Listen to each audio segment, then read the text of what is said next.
My father-in-law mocked my career in front of the whole family, calling me a nobody with a hobby. But halfway through dinner, his biggest client walked in, shook my hand and said, "Congratulations on becoming our new CEO." At an elegant charity gala in Manhattan, my father-in-law, the venture capital mogul, publicly ridiculed my fledgling tech company. "Just another woman with a cute little business idea," he sneered to his associates. My son could have married a doctor or lawyer. Then his most important client approached our table. "James, I'd like to introduce myself properly. I'm the new CEO of Nexus Technologies." I extended my hand as she turned to me. "Actually, we've already met." She's been leading our digital transformation for months. The color drained from my father-in-law's face as he realized I'd been secretly hired to revitalize the very company whose investment had built his reputation.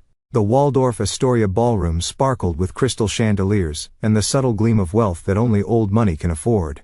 Tables adorned with elaborate floral arrangements created islands of fragrant beauty amidst Manhattan's financial and social elite, all gathered for the annual Franklin Foundation Charity Gala. I smoothed the fabric of my midnight blue gown.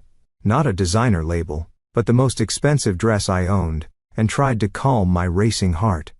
"Stop fidgeting, Olivia," whispered Robert, my husband of 3 years, as we followed the hostess to our assigned table. "Dad's bringing some important clients tonight." "I know," I replied, forcing a smile.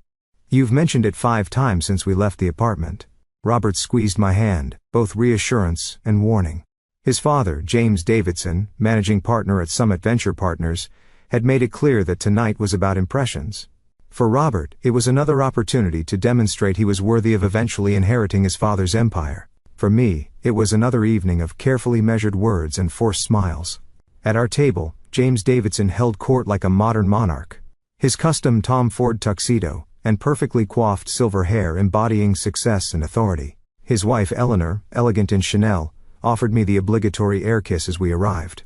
"Olivia, darling," she said, her voice warm, but her eyes evaluating my appearance. "That color is lovely on you." "Thank you, Eleanor." I'd long ago stopped calling her mom, the forced familiarity too uncomfortable for both of us. James barely acknowledged my presence, focused on introducing Robert to the table's other occupants, 2 couples I didn't recognize, and an older man whose face seemed vaguely familiar from financial magazines. "Harrison Mitchell, Chief Investment Officer at Cantwell Financial," James announced, clapping the older man on the shoulder. "His team has outperformed the market 3 years running." Robert immediately engaged, his networking skills polished from years of following his father's example. I took my seat quietly, accustomed to being an afterthought at these events. The waiter had just served the first course when James finally turned his attention to me. "And how's your little project going, Olivia? Still playing with websites?" A familiar tension crept up my spine. "NeuroSync is doing well. We've doubled our user base in the last quarter." "User base?" James repeated with a chuckle, turning to Harrison. "That's what they call it when people use your app for free. The modern economy, all about users, never about paying customers." "We have a solid monetization strategy," I continued, keeping my voice level. "Our enterprise solution launches next month." "Enterprise solution," James echoed, his tone making the words sound absurd. "Harrison, my daughter-in-law fancies herself a tech entrepreneur. Left a perfectly good job at McKinsey to chase the startup dream." Harrison nodded politely in my direction, but seemed uninterested in pursuing the conversation. I couldn't blame him. At these events, people gravitated toward established power, not unproven potential. "It's a predictive analytics platform," I added, more for my own dignity than any expectation of interest. "We use machine learning to help companies optimize their supply chains." "Of course it is," James replied dismissively before turning the conversation to market trends and potential interest rate hikes. I focused on my salad, the carefully arranged greens suddenly tasteless. 3 years of this treatment had taught me to pick my battles. Tonight wasn't worth the energy of confrontation. Robert's hand found mine under the table, a silent gesture of support that had grown increasingly rare. When we'd first married, he'd been my most vocal champion, excited by my vision and impressed by my expertise. Now he navigated the narrow space between loyalty to his father and support for me. A balancing act that left everyone dissatisfied. Midway through the main course, a commotion at the entrance drew attention. A woman had arrived, tall, striking, with close-cropped silver hair that somehow emphasized rather than diminished her femininity. Her simple black gown lacked the ostentatious embellishments favored by most attendees, but radiated elegance through its very simplicity. Amara Chen, I heard someone whisper at a neighboring table, just named CEO at Nexus. James straightened in his chair, suddenly alert. Harrison. Isn't Nexus one of your major holdings? Harrison nodded. 30% stake. Been underperforming for years, but the board finally made some changes. Brought in fresh leadership. Surprising choice, James commented, watching Amara make her way through the crowd, stopping frequently to greet people. Bit of a risk, isn't it? Woman with no previous CEO experience? Harrison shrugged. Ford wanted someone with technical vision, not just another finance guy. She built their AI division from scratch before taking over digital strategy. Results speak for themselves. I watched Amara navigate the room with confident grace, accepting congratulations without appearing self-important. Something about her commanded respect without demanding it.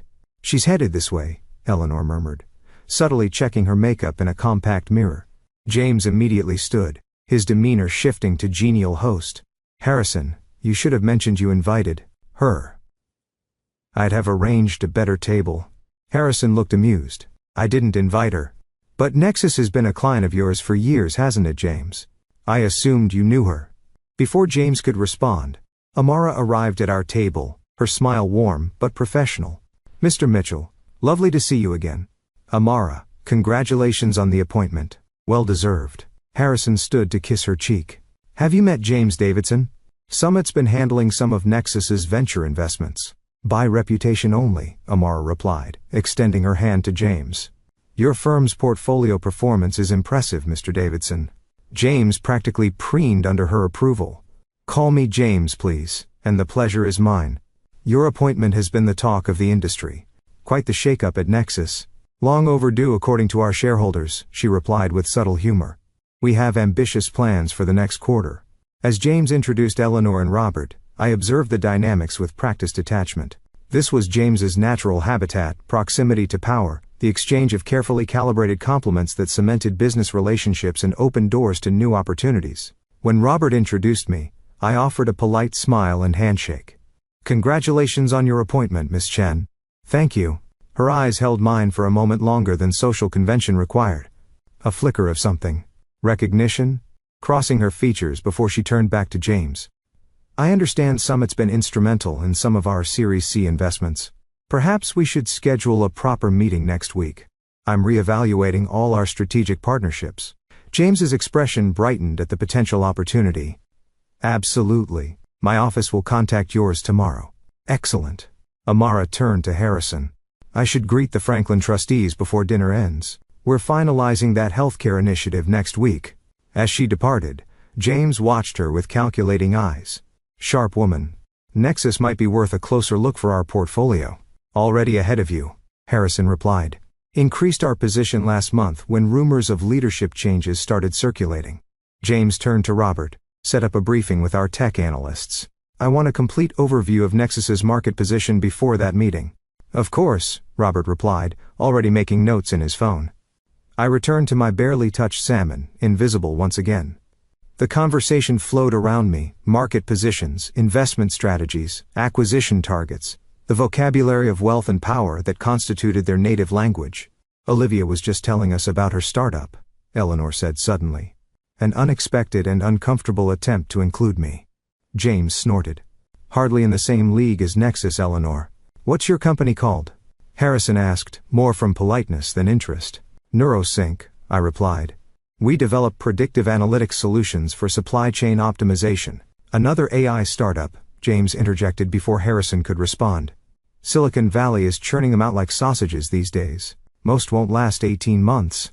We've been operating for 2 years already, I countered, unable to let the dismissal pass unchallenged. And we're New York-based, not Silicon Valley. 2 whole years, James repeated with exaggerated impression. Well, that changes everything. He turned to Harrison with a conspiratorial smile. My son could have married a doctor or lawyer. Instead, he chose a woman with a cute little business idea. The table fell uncomfortably silent. Eleanor studied her wine glass. Robert stared at his plate, conflict evident in his tense jaw. I felt heat rising in my cheeks, but refused to give James the satisfaction of seeing me flustered. NeuroSync isn't cute, I said evenly. And it isn't little. We're solving real problems for real businesses. Of course you are, dear, James replied, his tone dripping with condescension. And how many employees do you have now? Still just you and that programmer friend from college? We have 15 full-time staff and 6 contractors, I replied, the words sounding defensive even to my own ears. And we've been cash flow positive for 3 quarters. James raised an eyebrow. Impressive. Almost enough to afford office space beyond your spare bedroom. Dad? Robert finally interjected, his voice quiet but firm. Olivia's company is doing well. The Fenton Group just signed on last month. The Fenton Group? Harrison asked, showing his first genuine interest in the conversation. Charles Fenton's logistics company. I nodded, grateful for the opportunity to speak to someone who might actually listen. They're implementing our platform across their Northeast distribution centers. Initial results show a 23% improvement in prediction accuracy for demand forecasting. Harrison studied me with new consideration. That's significant. Charles doesn't adopt new technology easily. Our approach is different, I explained, carefully avoiding technical jargon. Most predictive models focus on historical data patterns. We incorporate real-time environmental variables, weather events, social media trends, even traffic patterns, to create more adaptive forecasts. Fascinating, Harrison murmured, genuinely engaged. James, clearly irritated at losing control of the conversation, cleared his throat. Speaking of technology investments, Harrison, have you looked at Meridian's new quantum computing venture? I'm considering an early position. And just like that, I was dismissed again. The brief window of professional validation closed before it had fully opened. I excused myself to the ladies' room, needing a moment away from the suffocating atmosphere of the table. In the elegant marble sanctuary of the Waldorf's restroom, I stood before the mirror, examining my reflection. At 32, I still looked younger than most of my tech industry peers. A curse in meetings where first impressions often led to being mistaken for someone's assistant rather than the founder and CTO. Don't let them see they've rattled you, I whispered to my reflection, a mantra developed through years of being the only woman in venture capital pitches and tech conferences. I was adjusting my hair when Amara Chen emerged from one of the eat stalls. Our eyes met in the mirror, and she offered a small smile as she washed her hands. These events can be exhausting, she commented, reaching for a towel. All the performative networking. Especially when you're seen as an accessory rather than a participant, I replied before I could censor myself. She laughed, the sound warm and genuine. I've been there for years, actually. She studied me more carefully. You're Robert Davidson's wife. Olivia, right? Yes. I extended my hand properly. And congratulations again on your appointment at Nexus. Thank you. She dried her hands and turned to face me directly. Davidson's firm has handled some of our smaller acquisitions. Competent enough, but extraordinarily traditional in their approach. I smiled diplomatically. Summit has a well-established investment strategy. Too well-established, perhaps, Amara replied with a knowing look. The world is changing faster than most traditional firms can adapt. The bathroom door opened as another guest entered, ending our brief moment of candor. Amara nodded politely and departed, leaving me to wonder at the strange connection I'd felt with this woman I'd just met. When I returned to the table, dessert was being served, and the conversation had shifted to safer territory, vacation properties and private schools. Robert glanced at me with concern as I resumed my seat, but I offered a reassuring smile. After 15 years in male-dominated spaces, I developed thick skin. James's barbs were nothing compared to what I'd endured building my career. As the evening wound down, Robert and I made our obligatory rounds, saying goodbyes and exchanging promises of future lunches and golf games that would likely never materialize. James had moved to the bar, deep in conversation with several men, whose collective net worth probably exceeded the GDP of a small nation. Ready to go? Robert asked, checking his watch. We could still catch the 11 showing at the Angelica if you're interested. The suggestion, spontaneous, reminiscent of our early dating days, caught me by surprise. I'd like that, I replied, feeling some of the evening's tension dissolve. As we retrieved our coats, I noticed Amara Chen at the entrance, preparing to depart. She caught my eye and detoured in our direction. Mr. Davidson, Miss Reynolds. She acknowledged us both. A pleasure meeting you this evening. Likewise, Robert replied smoothly. I understand you'll be meeting with my father next week. Yes. Among other investment partners. Her gaze shifted to me. Actually, I wanted to ask you, Miss Reynolds. Are you presenting at the Women in Tech Symposium next month? I thought I saw your name on the speaker list. The question surprised me. Yes. I'm on the AI ethics panel. Excellent. I'm delivering the keynote. Perhaps we could meet for coffee beforehand. I'd be interested in hearing more about your work at Neurosync. Before I could respond, James appeared at Robert's shoulder, his timing impeccable as always when potential business opportunities presented themselves. Miss Chen, I was hoping to catch you before you left. He extended his hand with practiced charm. I've taken the liberty of having my assistant arrange that meeting for Tuesday morning. My office, if that's convenient. Amara accepted his eye handshake with a polite smile. Actually, I'll be in Washington until Wednesday afternoon. Regulatory consultations. Thursday would work better, and I'd prefer to meet at Nexus. I like to conduct business on my own territory. A flicker of annoyance crossed James's face at both the correction and the assertion of control, but he recovered quickly. Thursday, it is. And may I say again what a pleasure it was to meet you this evening? The pleasure was mine, Amara replied, her expression revealing nothing. I look forward to learning more about Summit's vision for the future. She turned to me. And I'll have my assistant contact you about that coffee, Miss Reynolds. As she walked away, James turned to me with sudden calculating interest. You know her? We just met tonight, I replied honestly. Same as you. He studied me with narrowed eyes. Interesting that she singled you out. Women in tech tend to network with each other, I explained, too tired to elaborate on the necessity of female solidarity in male-dominated industries. Professional courtesy. James's expression suggested he wasn't entirely convinced, but was too preoccupied with the potential Nexus opportunity to pursue the matter. Robert, I want you in that Thursday meeting. Bring the latest tech sector analysis. Of course, Robert agreed. His earlier spontaneity already subsumed by familial obligation. As we finally escaped into the cool Manhattan night, I felt the familiar weight of unmet expectations and unacknowledged potential settling on my shoulders.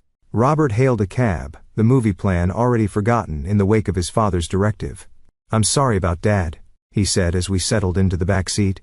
He was particularly difficult tonight.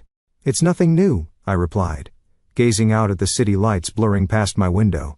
I'm used to it. Still, the comment about marrying a doctor or lawyer was out of line.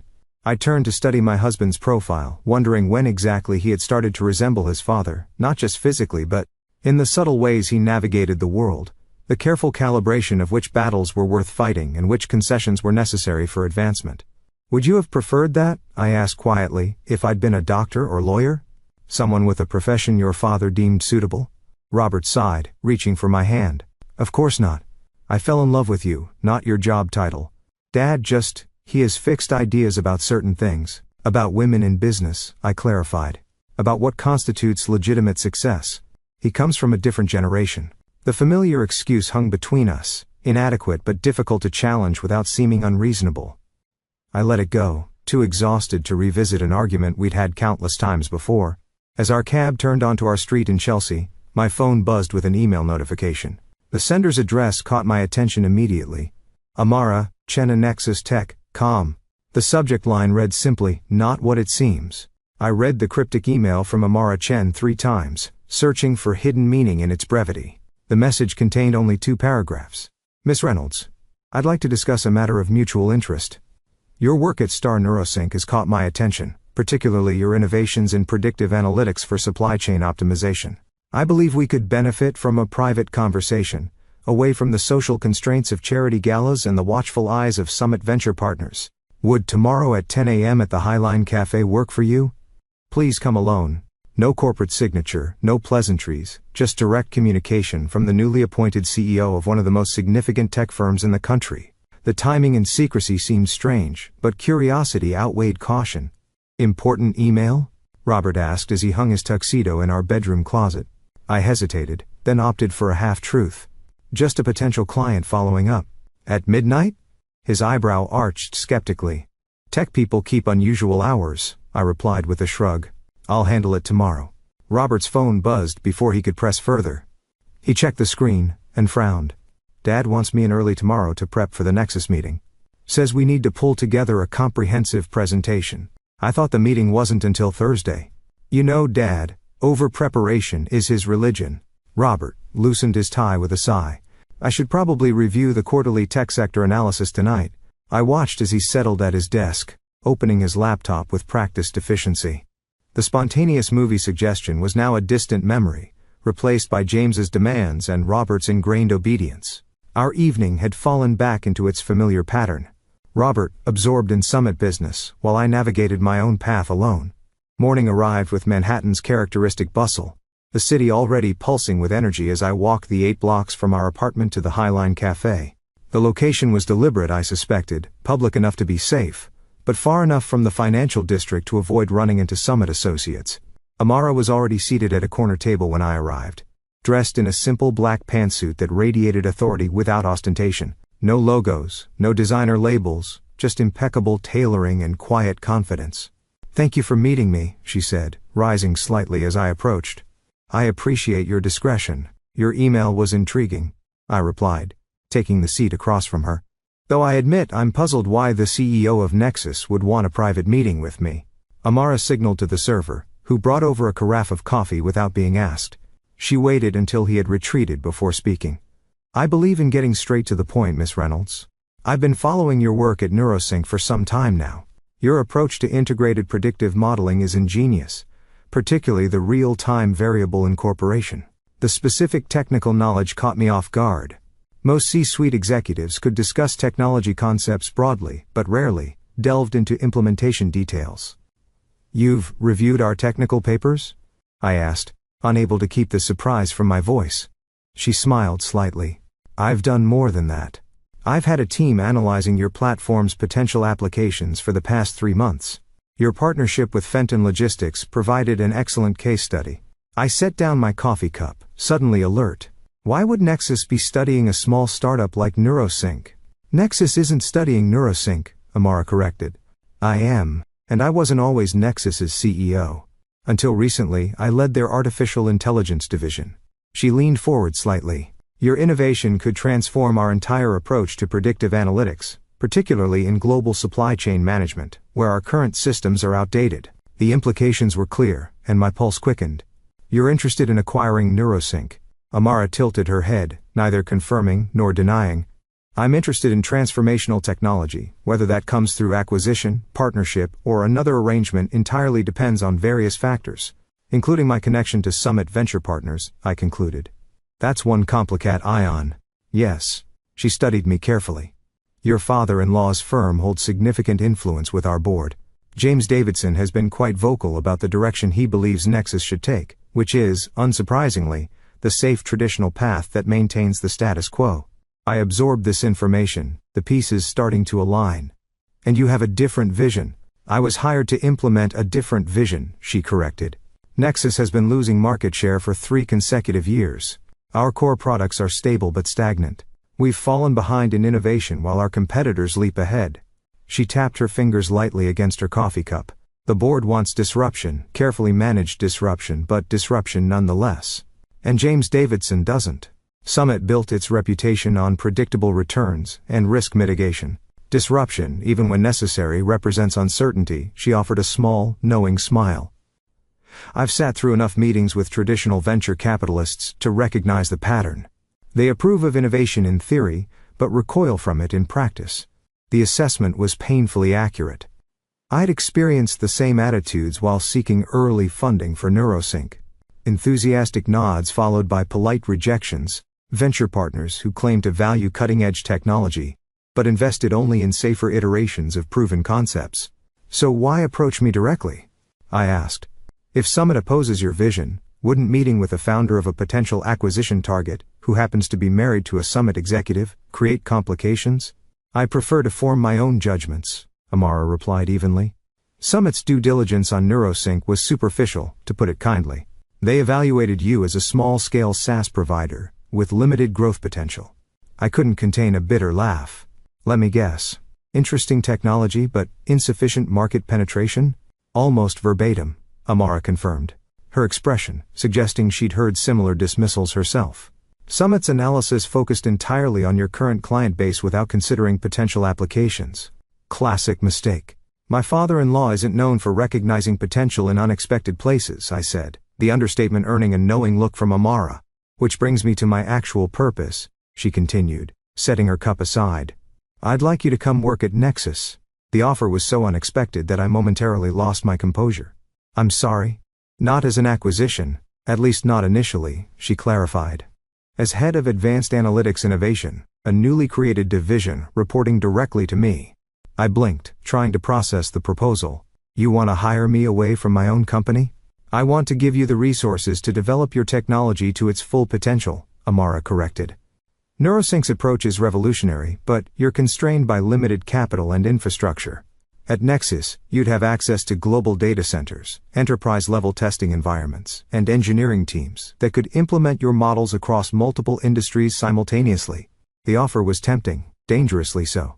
After years of scraping by on angel investments and bootstrapping, the thought of unlimited resources was intoxicating. But something didn't add up. Why not just acquire Neurosync outright? It would be simpler. Amara's expression revealed nothing. Corporate acquisitions require board approval. Hiring decisions, even at the executive level, fall under CEO authority. She paused. And I suspect your father-in-law would block any attempted acquisition if he knew I was behind it. Because of your differing visions for Nexus, I suggested. Partly, she acknowledged. And partly because James Davidson has rejected Neurosync's potential 3 times already when your husband brought it to his attention. This revelation struck like a physical blow. Robert presented Neurosync to Summit? This was news to me. Amara nodded, watching my reaction carefully. 3 formal presentations over the past 18 months, according to our records. Each time, Davidson vetoed further exploration despite interest from junior partners. My mind raced. Robert had never mentioned bringing Neurosync to Summit's attention. He'd suggested it once early in our startup journey, but claimed the timing wasn't right when I expressed interest. Had he been advocating for me behind the scenes all along? I see I've surprised you, Amara observed. Perhaps I've overstepped. No, I said quickly, regaining my composure. It's just complex. Family businesses always are. She leaned back slightly. Which brings me to the delicate part of my proposal. If you were to join Nexus, discretion would be essential, at least initially. You mean, don't tell my husband or his father, I translated flatly. I mean, a quiet transition, she corrected diplomatically. Neurosync would continue operating under your CTO's management. You would join Nexus without publicity. Once your integration is established and demonstrating results, we announce the partnership formally. She held my gaze steadily. By that point, the success metrics would make opposition difficult, even for James Davidson. The strategy was elegant, but ethically thorny. Working secretly at his father's most important client would put Robert in an impossible position. Yet remaining in James's shadow meant continuing to watch my potential diminish, my innovations dismissed as cute little business ideas. I'd need time to consider, I said finally. Of course. Amara slid a business card across the table, not her standard corporate contact, but a handwritten email address. This is my private account. Your decision deserves careful thought. She gathered her things, preparing to leave. One last thing, Miss Reynolds. Our board meeting is scheduled for the first week of next month.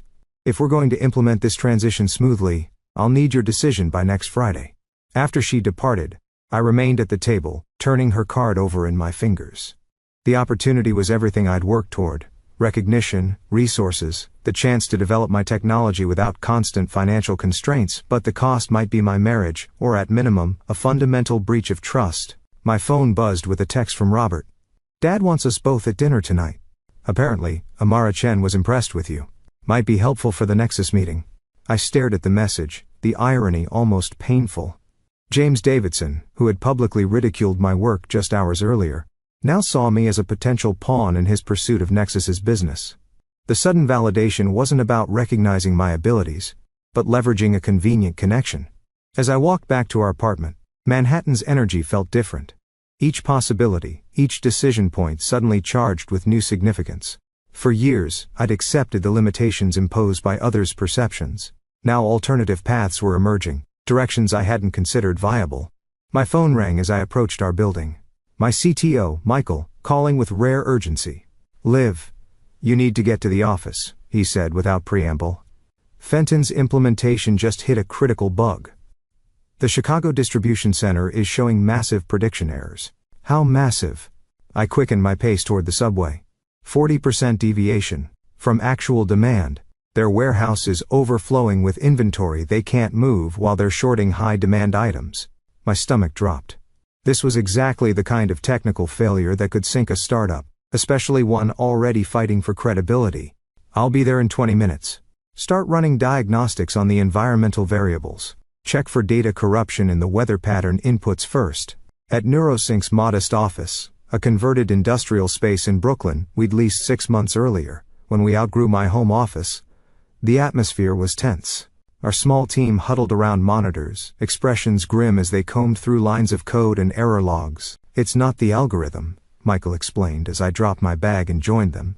The core predictive model is solid. Something's corrupting the data inputs. For the next 4 hours, we traced the issue through layers of complexity, eventually identifying the problem.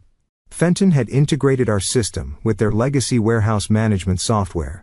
Without using the API we'd designed specifically for that purpose. The makeshift connection was introducing timing errors that compounded with each data refresh cycle. Classic enterprise problem, I muttered, as we implemented a temporary fix. Too many systems that don't talk to each other properly. We need to get our team on site, Michael said, running a hand through his already disheveled hair. This patch will hold for now. But we need to rebuild the integration layer from scratch. I nodded, calculating resources and timeline. Get Sanjay and Elena on the first flight to Chicago tomorrow. Tell Fenton we'll cover all implementation costs for the rebuild. It was a financial hit we could ill afford, but preserving the relationship was paramount. Fenton was our flagship enterprise client. If they pulled out, others would follow. By the time we had stabilized the system and communicated the plan to Fenton's increasingly anxious IT director, it was past 6. My dinner with Robert and James loomed with no time to return home and change for my casual workwear.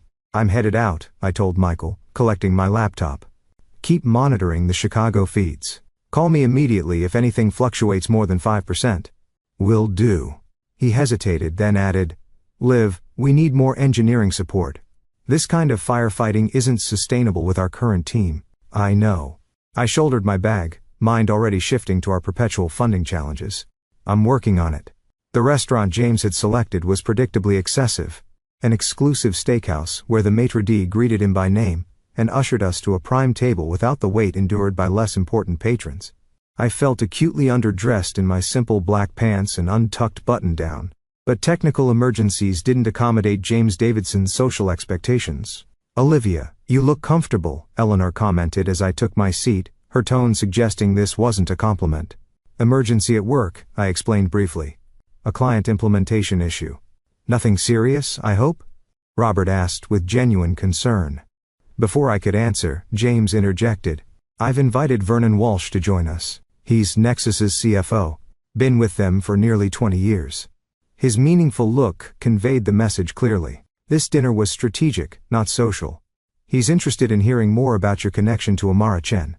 I kept my expression neutral despite the internal alarm. There's no connection. We met for the first time last night just like you did. James studied me with the calculating gaze he typically reserved for investment targets. Yet she specifically mentioned meeting you for coffee regarding some tech symposium. Women in Tech, I confirmed. It's an annual conference. Many female tech executives participate. And this invitation happened spontaneously? At a charity gala? His skepticism was palpable. I maintained eye contact, grateful for years of practice controlling my expressions during difficult venture capital pitches. The tech world is small, James. People network at events. It's hardly unusual. He clearly wasn't satisfied, but was interrupted by the arrival of Vernon Walsh, a florid-faced man in his 60s whose expensive suit strained slightly at the buttons. James, good to see you. Walsh shook hands vigorously, before acknowledging the rest of us with practiced cordiality. When introductions reached me, his eyebrows lifted slightly. Reynolds? Any relation to Thomas Reynolds of Meridian Capital? My father, I confirmed, unsurprised at the connection. Dad had been a moderately successful investment banker before his retirement. Not in James's league, but well known in certain circles. Good man, Walsh commented. Played golf with him at Winged Foot years ago. James's expression registered mild surprise and recalculation. The revelation that I came from financial circles, however peripheral, seemed to trigger a minor reassessment. As appetizers arrived, The conversation flowed predictably through market conditions, investment strategies and carefully sanitized corporate gossip. Walsh, loosened by premium bourbon, eventually turned the discussion toward Nexus's recent leadership changes. "Between us," he said, leaning forward conspiratorially, "the board's taking a hell of a risk with Chen. Brilliant with technology, no question. But a CEO needs financial discipline. That's where I come in, keeping the innovation people tethered to fiscal reality." James nodded sagely. "Essential balance. Visionaries often lack practical perspectives on capital allocation." I bit back a retort about practical perspectives that prioritize quarterly returns over long-term transformation. Instead, I asked innocently, "What specific innovations is Ms. Chen implementing that concern the financial team?" Walsh waved a hand dismissively. "AI integration across all product lines, predictive analytics overhauls, blockchain implementation in our security architecture. Cutting-edge stuff, sure, but the development costs are astronomical with unproven revenue potential." "Sounds like exactly what Nexus needs," I suggested. "Your competitors are already implementing similar strategies." Walsh's expression soured slightly. "That's what the tech people keep saying. But I've been in this industry since before the dot-com bubble. I've seen how these innovation frenzies play out." "Wise perspective," James interjected smoothly. "Summit's analysis suggests a more measured approach would better serve shareholder interests." He turned to me with exaggerated inclusiveness. "Olivia runs a tech startup herself. She understands the balance between innovation and fiscal responsibility." The patronizing tone was familiar, but something in me had shifted since my conversation with Amara. Perhaps it was the revelation that Robert had advocated for neurosync behind the scenes, or simply the accumulation of too many dismissals over too many years. Whatever the catalyst, I found myself unwilling to play the accommodating daughter-in-law. "Actually," I said, setting down my fork deliberately, "I believe Nexus's strategy under Amara Chen is exactly right. They've fallen behind in innovation, and incremental improvements won't close the gap. Sometimes, transformation requires bold investment even when the ROI isn't immediately quantifiable." The table fell momentarily silent. Robert stared at me with a mixture of surprise and what might have been admiration. Walsh's expression hardened, while James regarded me with the look he reserved for particularly obtuse business associates. "Spoken like someone who's never had to answer to shareholders," James replied with forced joviality. "Vernon and I have navigated multiple market cycles. We've learned which innovations merit investment, and which are simply expensive distractions." "Like predictive analytics for supply chain optimization?" I asked pointedly. James's smile tightened. "Context matters, Olivia. What works for a boutique operation doesn't necessarily scale to enterprise level." "Exactly my point about measured approaches," Walsh added, seemingly relieved to have James's support. "Chen wants to overhaul our entire predictive infrastructure. Hundreds of millions in development costs with speculative returns." The conversation was veering dangerously close to my discussions with Amara. I needed to disengage before revealing knowledge I shouldn't possess. "You're probably right," I conceded, adopting a thoughtful expression. "Enterprise implementation is an entirely different challenge." James appeared mollified by my apparent deference, turning the conversation back to safer topics. But Robert continued watching me with quiet intensity, sensing the uncharacteristic restraint in my capitulation. As the dinner progressed, I observed the dynamics with new clarity. Walsh and James engaged in mutual reinforcement of outdated perspectives, each validating the other's resistance to necessary change. They represented the entrenched power structures that had defined corporate technology for decades. Men who controlled capital allocation without truly understanding the innovations they were evaluating. By the time dessert arrived, my decision was forming with unexpected certainty. The path forward wasn't about choosing between my marriage and my professional potential. It was about refusing to remain diminished by others' limited vision, regardless of their relationship to me. "Early meeting tomorrow," I explained, declining coffee as the meal concluded. "I should head home." "I'll come with you," Robert offered, surprising me. "Dad, you and Vernon probably have more to discuss about Thursday's meeting anyway." James nodded absently, already deep in conversation with Walsh about Nexus's debt restructuring options. We slipped away with minimal goodbyes, emerging into the cool night air with a shared sense of escape. "That was interesting," Robert commented, as we walked toward Park Avenue to find a taxi. "I've never heard you challenge Dad directly before." "There's a first time for everything," I replied, uncertain how much to reveal about my evolving perspective. Robert was quiet for a moment, then said, I've been trying to get Summit to look at NeuroSync's technology for over a year. So Amara had been telling the truth. I didn't know that. Dad blocked it each time. His admission carried a weight of frustrated loyalty. Even when the tech analysts were impressed, he wouldn't move forward. Because it's my company, I suggested gently. Robert's silence confirmed my suspicion. We walked half a block before he spoke again. He's wrong about you, Liv. About your potential, about NeuroSync, all of it. The validation, so long withheld, felt bittersweet. Yet you've never said this to him. I've tried, in my way. He ran a hand through his hair, a gesture of frustration I recognized from our early years together. You don't understand how he operates. Direct confrontation never works with Dad. You have to maneuver around his blind spots. And I'm one of those blind spots, I concluded, not unkindly.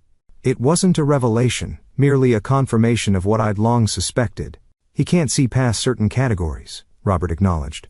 Women in business, technology that doesn't fit established patterns, leadership styles different from his own. They all fall into his dismissal zone. As we neared Park Avenue, Robert surprised me by taking my hand, a public display of affection that had grown rare in recent years. Something's changed, he observed quietly, since last night. You're different. I considered deflecting, but opted for a partial truth. I'm re-evaluating some things, professional directions mostly. Robert tensed slightly. You're not thinking of closing NeuroSync, are you? Despite the implementation problems? No, I assured him. But I'm exploring options that might give our technology the platform it deserves. I hesitated, then added, options that don't depend on your father's approval or Summit's investment. He processed this in silence as we hailed a taxi and gave our address. Inside the cab, illuminated intermittently by passing streetlights, Robert's expression reflected complex emotions, concern, pride, and something like relief. Whatever you're considering, he said finally, I want you to know I support you, even if it creates complications with Dad. The statement, so simple yet so significant, caught me off guard. For years, Robert had navigated the narrow space between filial obedience and marital loyalty, never fully committing to either. This declaration represented a subtle but meaningful shift. Thank you, I said softly, squeezing his hand. That means more than you know. As our taxi navigated Manhattan's grid, my phone buzzed with an email notification. Amara Chen again, the message consisting of a single sentence. After consideration, the board has authorized me to explore acquisition options for NeuroSync. Should that path interest you more than direct employment? The game was changing, pieces moving rapidly across the board. James Davidson had underestimated me for the last time, not just as his son's wife or a cute little business owner, but as a strategic player in my own right. By the time we reached our apartment, my decision was made. The only question remaining was how to navigate the inevitable collision of worlds that would follow. The morning light filtered through our bedroom curtains as I lay awake, mind racing through potential scenarios. Robert slept peacefully beside me, unaware of the decision I'd made during the night. My phone displayed 5:43 a.m., too early for reasonable people to be awake, but perfect for strategic planning.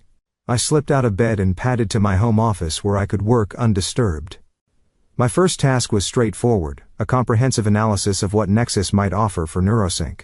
Our company valuation at our last funding round had been modest, $28 million, primarily based on our technology patents and early client implementations. But with Fenton's data now showing a 23% efficiency improvement over 2 quarters, our value proposition had strengthened considerably. If Amara was serious about acquisition, I needed to be prepared. I spent the next hour drafting financial projections, partnership scenarios, and integration possibilities. By 7 a.m., I had a clear framework for negotiations and a strategy for managing the inevitable complications with some adventures. The smell of coffee drew me to the kitchen where I found Robert already dressed in one of his impeccable suits, scrolling through emails on his phone. "You're up early," he commented, pouring me a cup. "Couldn't sleep?" "Thinking about the Fenton implementation," I replied, the half-truth coming easily. "We stabilized it yesterday, but I'm concerned about the underlying architecture." Robert nodded, his attention already drifting back to his phone. "Dad wants me in the office by 8. The Nexus prep is consuming everyone's schedule." He hesitated, then added, "Vernon Walsh called him after we left last night. Apparently, our dinner made quite an impression." I kept my expression neutral. "Oh? Dad thinks you might be helpful in the Nexus negotiations." He wants you to join Thursday's meeting. The irony was almost painful. After years of dismissal, James Davidson now saw me as a useful connection to Amara Chen, not because he respected my expertise or recognized my capabilities, but because he believed he could leverage our supposed woman in tech bond. That's surprising, I managed. Robert smiled slightly. I think Vernon mentioned your father. Suddenly, Dad remembered you come from a reputable financial background. The observation confirmed what I'd long suspected. In James's world, value derived from connections and pedigree, not merit or innovation. My father's modest reputation in investment banking outweighed years of my sink and gathered his briefcase. Try to make it work if you can. Dad rarely extends these invitations. He kissed my cheek, a perfunctory gesture that had replaced the passionate embraces of our early years. I'll probably be late tonight. Strategy dinner with the Nexus team. After he left, I showered and dressed with deliberate care, selecting a structured navy dress that projected authority without ostentation. Today's meetings would shape my future trajectory. I needed to be perceived as a founder and CEO, not a woman with a cute little business idea. At 9:30, I arrived at NeuroSync's Brooklyn office to find Michael already troubleshooting with our Chicago team via video conference. The situation had stabilized overnight, but the underlying integration issues remained. Fenton's CIO wants to speak with you directly, he reported, looking exhausted from what had clearly been an all-night effort. I think they're questioning whether our system can handle their scale. Schedule the call for 11, I instructed, dropping my bag at my desk. And Michael, get some sleep. You're no good to us if you crash from exhaustion. He nodded gratefully. Just need to document the patch implementation first. With my technical team addressing the immediate crisis, I closed my office door and placed the call I'd been contemplating since dawn. Amara Chen answered on the second ring. I wondered when I'd hear from you, she said without preamble. I take it you've considered my proposition. Both propositions, I clarified. Employment versus acquisition. I'm interested in exploring the latter. Interesting. Her tone revealed nothing of her reaction. May I ask what influenced your decision? Resources and autonomy, I replied honestly. If Nexus acquires NeuroSync, my team remains intact. We maintain our development methodology while gaining the infrastructure to scale, and the transition would be transparent rather than covert. All valid considerations, Amara acknowledged, and the complications with Summit Ventures. I hesitated only briefly. Those exist regardless, but I'd rather face them with clarity than subterfuge. Admirable approach. She paused, and I could almost hear her recalculating strategies. I can present an acquisition proposal to our board next week. But I should warn you, James Davidson wields significant influence with several members if he opposes the deal. He'll oppose it regardless, I interrupted. Whether you hire me directly or acquire NeuroSync, James will see it as encroachment on Summit's territory. Because you're his son's wife, Amara concluded. Not because of any legitimate business concern. Exactly. Another pause. Longer. This time, there's something you should know, Miss Reynolds. The meeting scheduled with Summit this Thursday isn't just about investment strategies. James Davidson has been maneuvering to place Robert on Nexus's board of directors. The revelation wasn't entirely surprising, yet it complicated matters considerably. If Robert joined Nexus's board, any business relationship between NeuroSync and Nexus would create an immediate conflict of interest. I see, I said carefully. And what's your position on his appointment? Officially, I'm evaluating all board recommendations with equal consideration, she replied diplomatically. Unofficially, I prefer directors who understand technological innovation rather than merely financial engineering. The subtext was clear. Robert wasn't her choice. But corporate politics required navigating carefully. We need to move quickly then, I concluded, before these appointments are finalized. My thoughts exactly. I can have our acquisition team prepare an initial term sheet by tomorrow morning. Would you be available to meet at our offices tomorrow afternoon? The timeline was aggressive, but necessary. I'll make myself available. Excellent. And Miss Reynolds? Discretion remains advisable until we have a formal agreement. After the call ended, I stared out my office window at the Manhattan skyline visible across the East River. The gleaming towers that had once represented an impenetrable world of corporate power now seemed within reach. But the path forward remained fraught with personal and professional complications. My contemplation was interrupted by Michael knocking at my door. Fenton's CIO is on the line, he reported, earlier than scheduled. The next hour disappeared into technical explanations and reassurances. Charles Fenton himself joined the call midway, his gruff voice conveying both frustration and determination. "Your system promised a revolution in our distribution efficiency, Miss Reynolds," he stated bluntly. "Right now, it's causing chaos in Chicago." "The issues aren't with our predictive algorithms, Mr. Fenton," I explained calmly. "The integration between your legacy systems and our platform was implemented incorrectly. My team is already on site rebuilding those connections properly." "At your expense," he noted skeptically. "Noble. But that doesn't solve my immediate problem. I have inventory misallocations across 3 states because your predictions failed." I took a calculated risk. "The predictions didn't fail, Mr. Fenton. They were never properly received by your allocation system, and I can prove it." For the next 20 minutes I walked him through the data logs, demonstrating how our accuracy remained consistent, but the timing errors in data transmission had created the appearance of prediction failures. By the call's end, Fenton's technical concerns had shifted to implementation timelines. "I want daily updates until this is resolved," he instructed before disconnecting. "The concept is still promising, but execution matters more than innovation, Miss Reynolds." The comment echoed uncomfortably close to James Davidson's philosophy. Though coming from Fenton, who actually built and delivered physical products rather than merely financing them, it carried more legitimate weight. As afternoon faded into evening, I finalized my strategy for the coming days.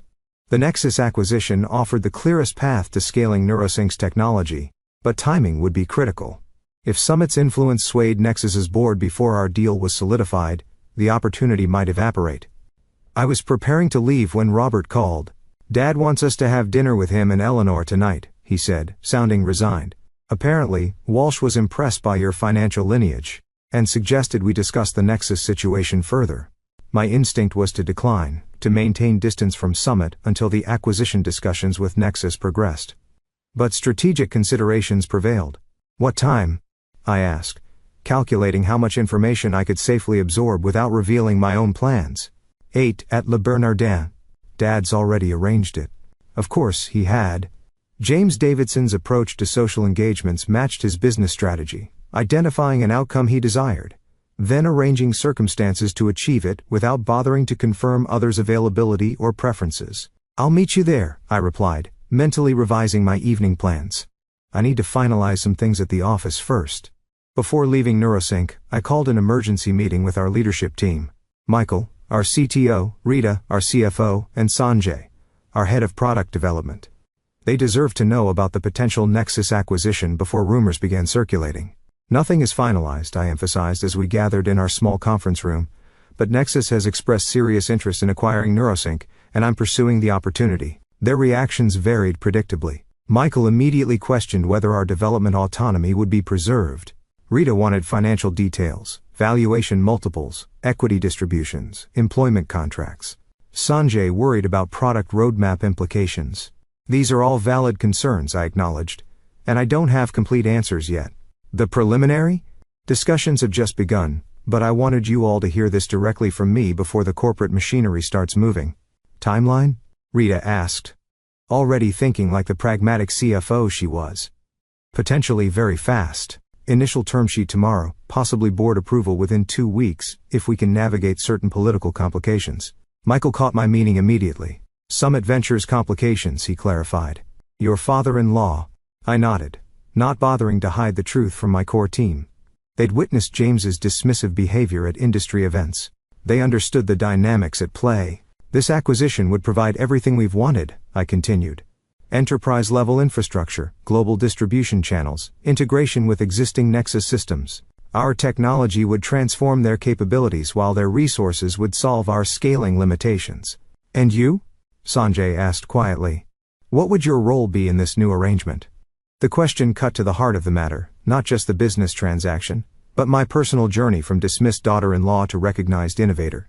"Head of Advanced Analytics Innovation." Reporting directly to the CEO, I answered, "with our entire team intact and expanded resources." They exchanged glances. A silent communication developed through years of shared struggles and midnight coding sessions. "We're with you," Michael said finally, speaking for all of them. "Whatever comes next." The solidarity strengthened my resolve as I headed to Le Bernardin, mentally preparing for an evening of James Davidson's calculated charm and subtle manipulations. The restaurant's rarefied atmosphere, all hushed conversations and impeccable service, provided the perfect setting for James's preferred style of business discussion, exclusive, traditional, and intimidating to outsiders. He and Eleanor were already seated when I arrived, Robert beside them looking simultaneously bored and anxious, the expression he always wore when caught between professional obligation and personal preference. "Olivia," James greeted me with unusual warmth. "Glad you could join us. Vernon was quite impressed with your insights last night." The abrupt shift from yesterday's dismissal to today's approval might have been flattering if it weren't so transparently tactical. James Davidson didn't change his fundamental assessments. He merely adjusted his approach when it served his interests. "How kind of him," I replied neutrally, taking the seat beside Robert. Though I imagine my perspective on Nexus's innovation strategy wasn't entirely aligned with Summit's position. James chuckled indulgently. "Diverse viewpoints strengthen analysis. That's why I'd like you to join Thursday's meeting. Your technical background might help bridge certain communication gaps." The invitation, presented as a favor, was actually a strategic deployment. James wanted to position me as a technical translator rather than a business voice in my own right. Useful for explaining concepts to real decision makers, but not for shaping strategy. "I appreciate the invitation," I replied carefully, "but I'm not sure how appropriate my involvement would be, given Robert's potential board appointment." James's eyebrow lifted slightly, the only indication that my knowledge of this development surprised him. "You've been speaking with Amara Chen." It wasn't a question, but I answered anyway. "We met briefly this morning regarding the Women in Tech Symposium. She mentioned board changes were under consideration. Not entirely a lie, though the deliberate omission felt precarious." Robert glanced between us, sensing undercurrents, but unable to identify their source.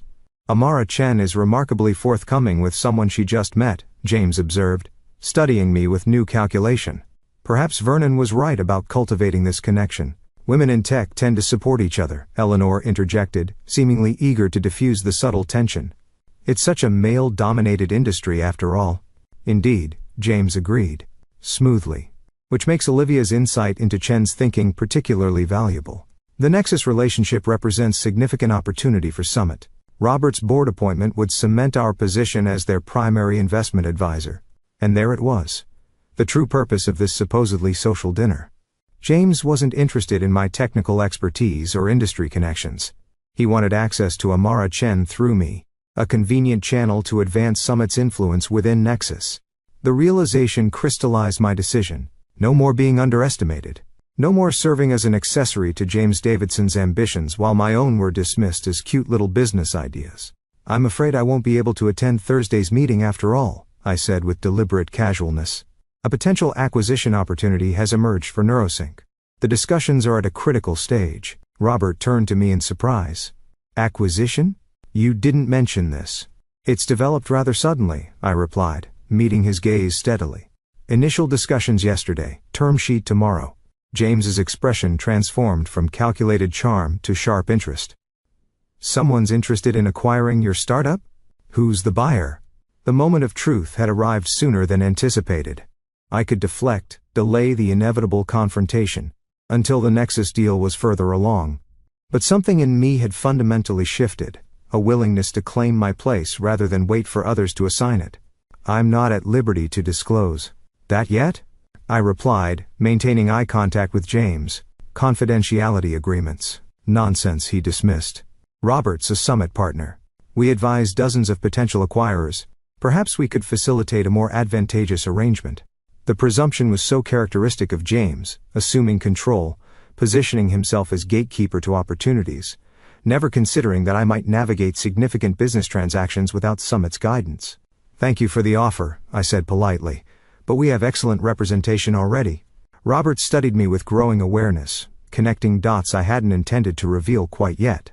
"Dad, I think Olivia's capable of handling her own negotiations." The support, though minimal, was meaningful.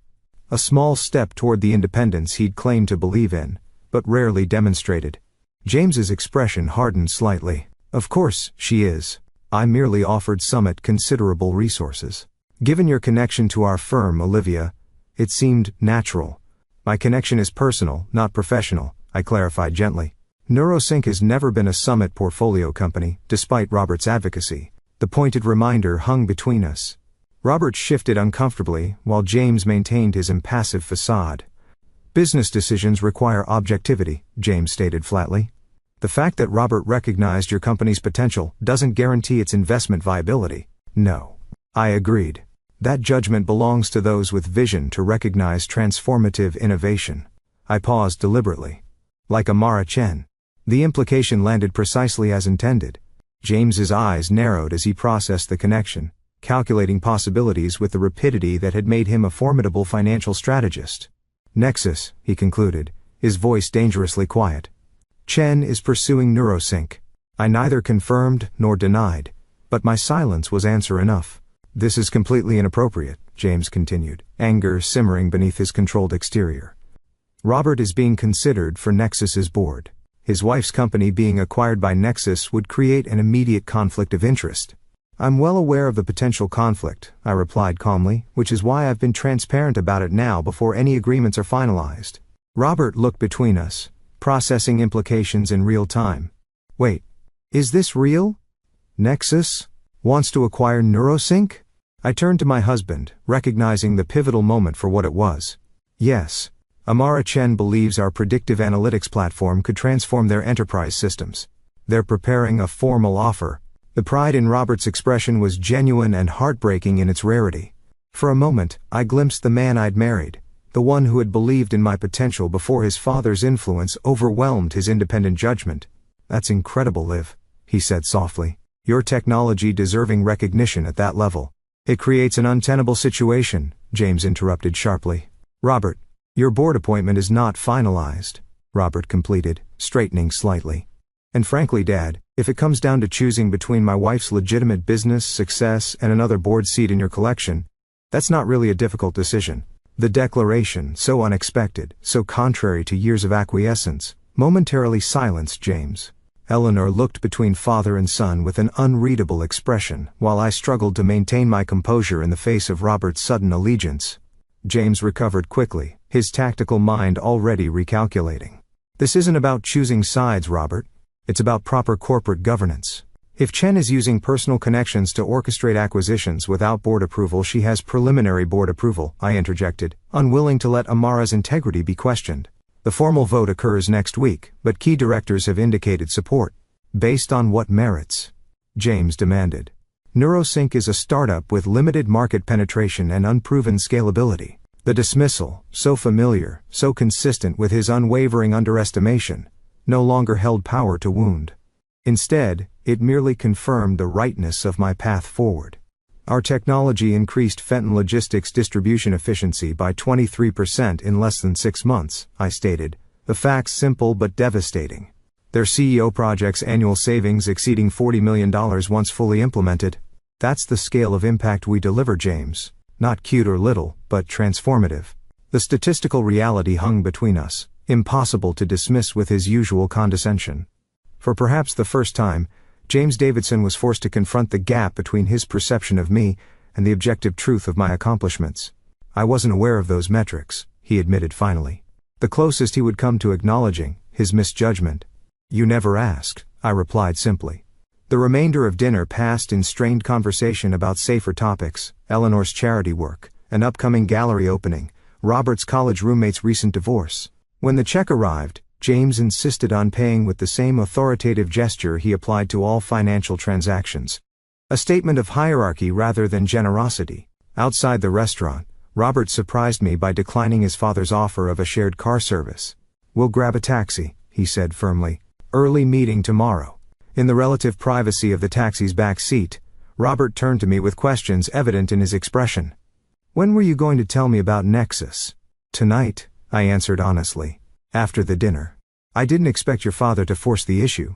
He nodded, processing this. And the acquisition, is it really happening? Term sheet tomorrow. If we accept their initial offer, the board votes next week. If approved, we announce publicly the following Monday. That's fast. Tech acquisitions usually are, I replied, especially when the technology fills a strategic gap. Robert was quiet for several blocks, the city lights creating patterns of illumination and shadow across his features. Finally, he asked the question that mattered most. Do you want this, Liv, not just professionally, but personally, working at Nexus, potentially in opposition to my father's vision for the company? The question deserved complete honesty. I want my work to matter, I said carefully, to reach its full potential. NeuroSync's technology can transform enterprise operations, but we need infrastructure we can't build alone. Nexus offers that opportunity. And the personal complications? I met his gaze directly. Those exist regardless. Your father has never respected me professionally. That won't change whether I sell to Nexus or anyone else.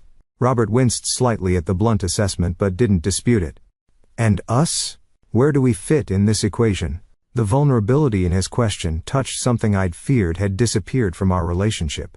That depends on you, I answered softly, on whether you can support my success even when it conflicts with your father's plans. Like tonight, you mean?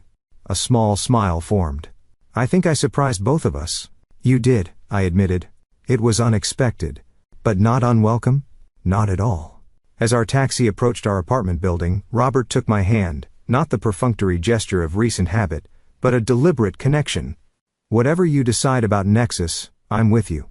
I should have been more clearly on your side long before now.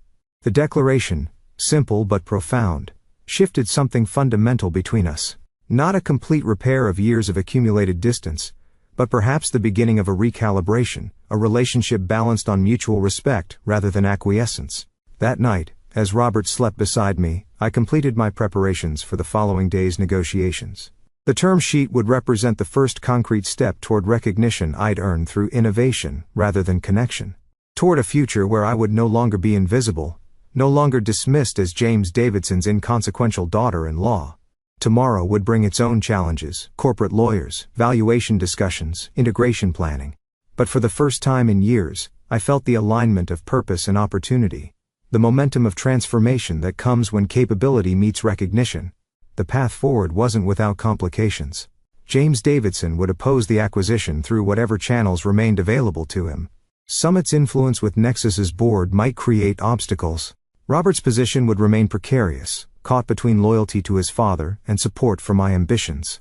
But these were navigable challenges, not insurmountable barriers. The dynamic had fundamentally shifted, not because circumstances had changed, but because I had finally claimed the authority to define my own value rather than accepting others. Limited assessment. As midnight approached, I sent a brief email to Amara Chen. Looking forward to tomorrow's discussions. NeuroSync is prepared to move forward with serious consideration of acquisition terms contingent on appropriate valuation and team integration guarantees. I appreciate your recognition of our technology's potential. This partnership could transform both our organizations in ways Summit Ventures has consistently failed to recognize. The response arrived almost immediately. Term sheet will be ready by 10 a.m. Our legal team is preparing for accelerated due diligence. Board members have been individually briefed and support the strategic rationale. James Davidson has requested an emergency meeting tomorrow morning, undoubtedly related to tonight's revelation. His influence is substantial, but not controlling. This acquisition will proceed based on merit, not connections or politics. Your father-in-law's opposition merely confirms we're making the right decision. I closed my laptop with quiet satisfaction. The pieces were moving into their final positions. In less than 2 weeks, NeuroSync's technology would begin its transformation from underestimated start up to enterprise-scale innovation platform, and I would transition from James Davidson's dismissed daughter-in-law to recognized technology leader. The culmination would likely occur in a corporate boardroom rather than a lavish charity gala, but the fundamental narrative remained the same. Those who underestimate based on preconception rather than performance eventually face the consequences of their limited vision. In James Davidson's case, that reckoning was rapidly approaching. Morning arrived with a clarity I hadn't experienced in years. For once, I woke before my alarm. Energized rather than drained by the day's impending challenges. Robert had already left an early strategy session with James, no doubt discussing damage control for the Nexus situation. I dressed with careful intention, a structured charcoal suit, minimal jewelry, hair pulled back in a sleek chignon.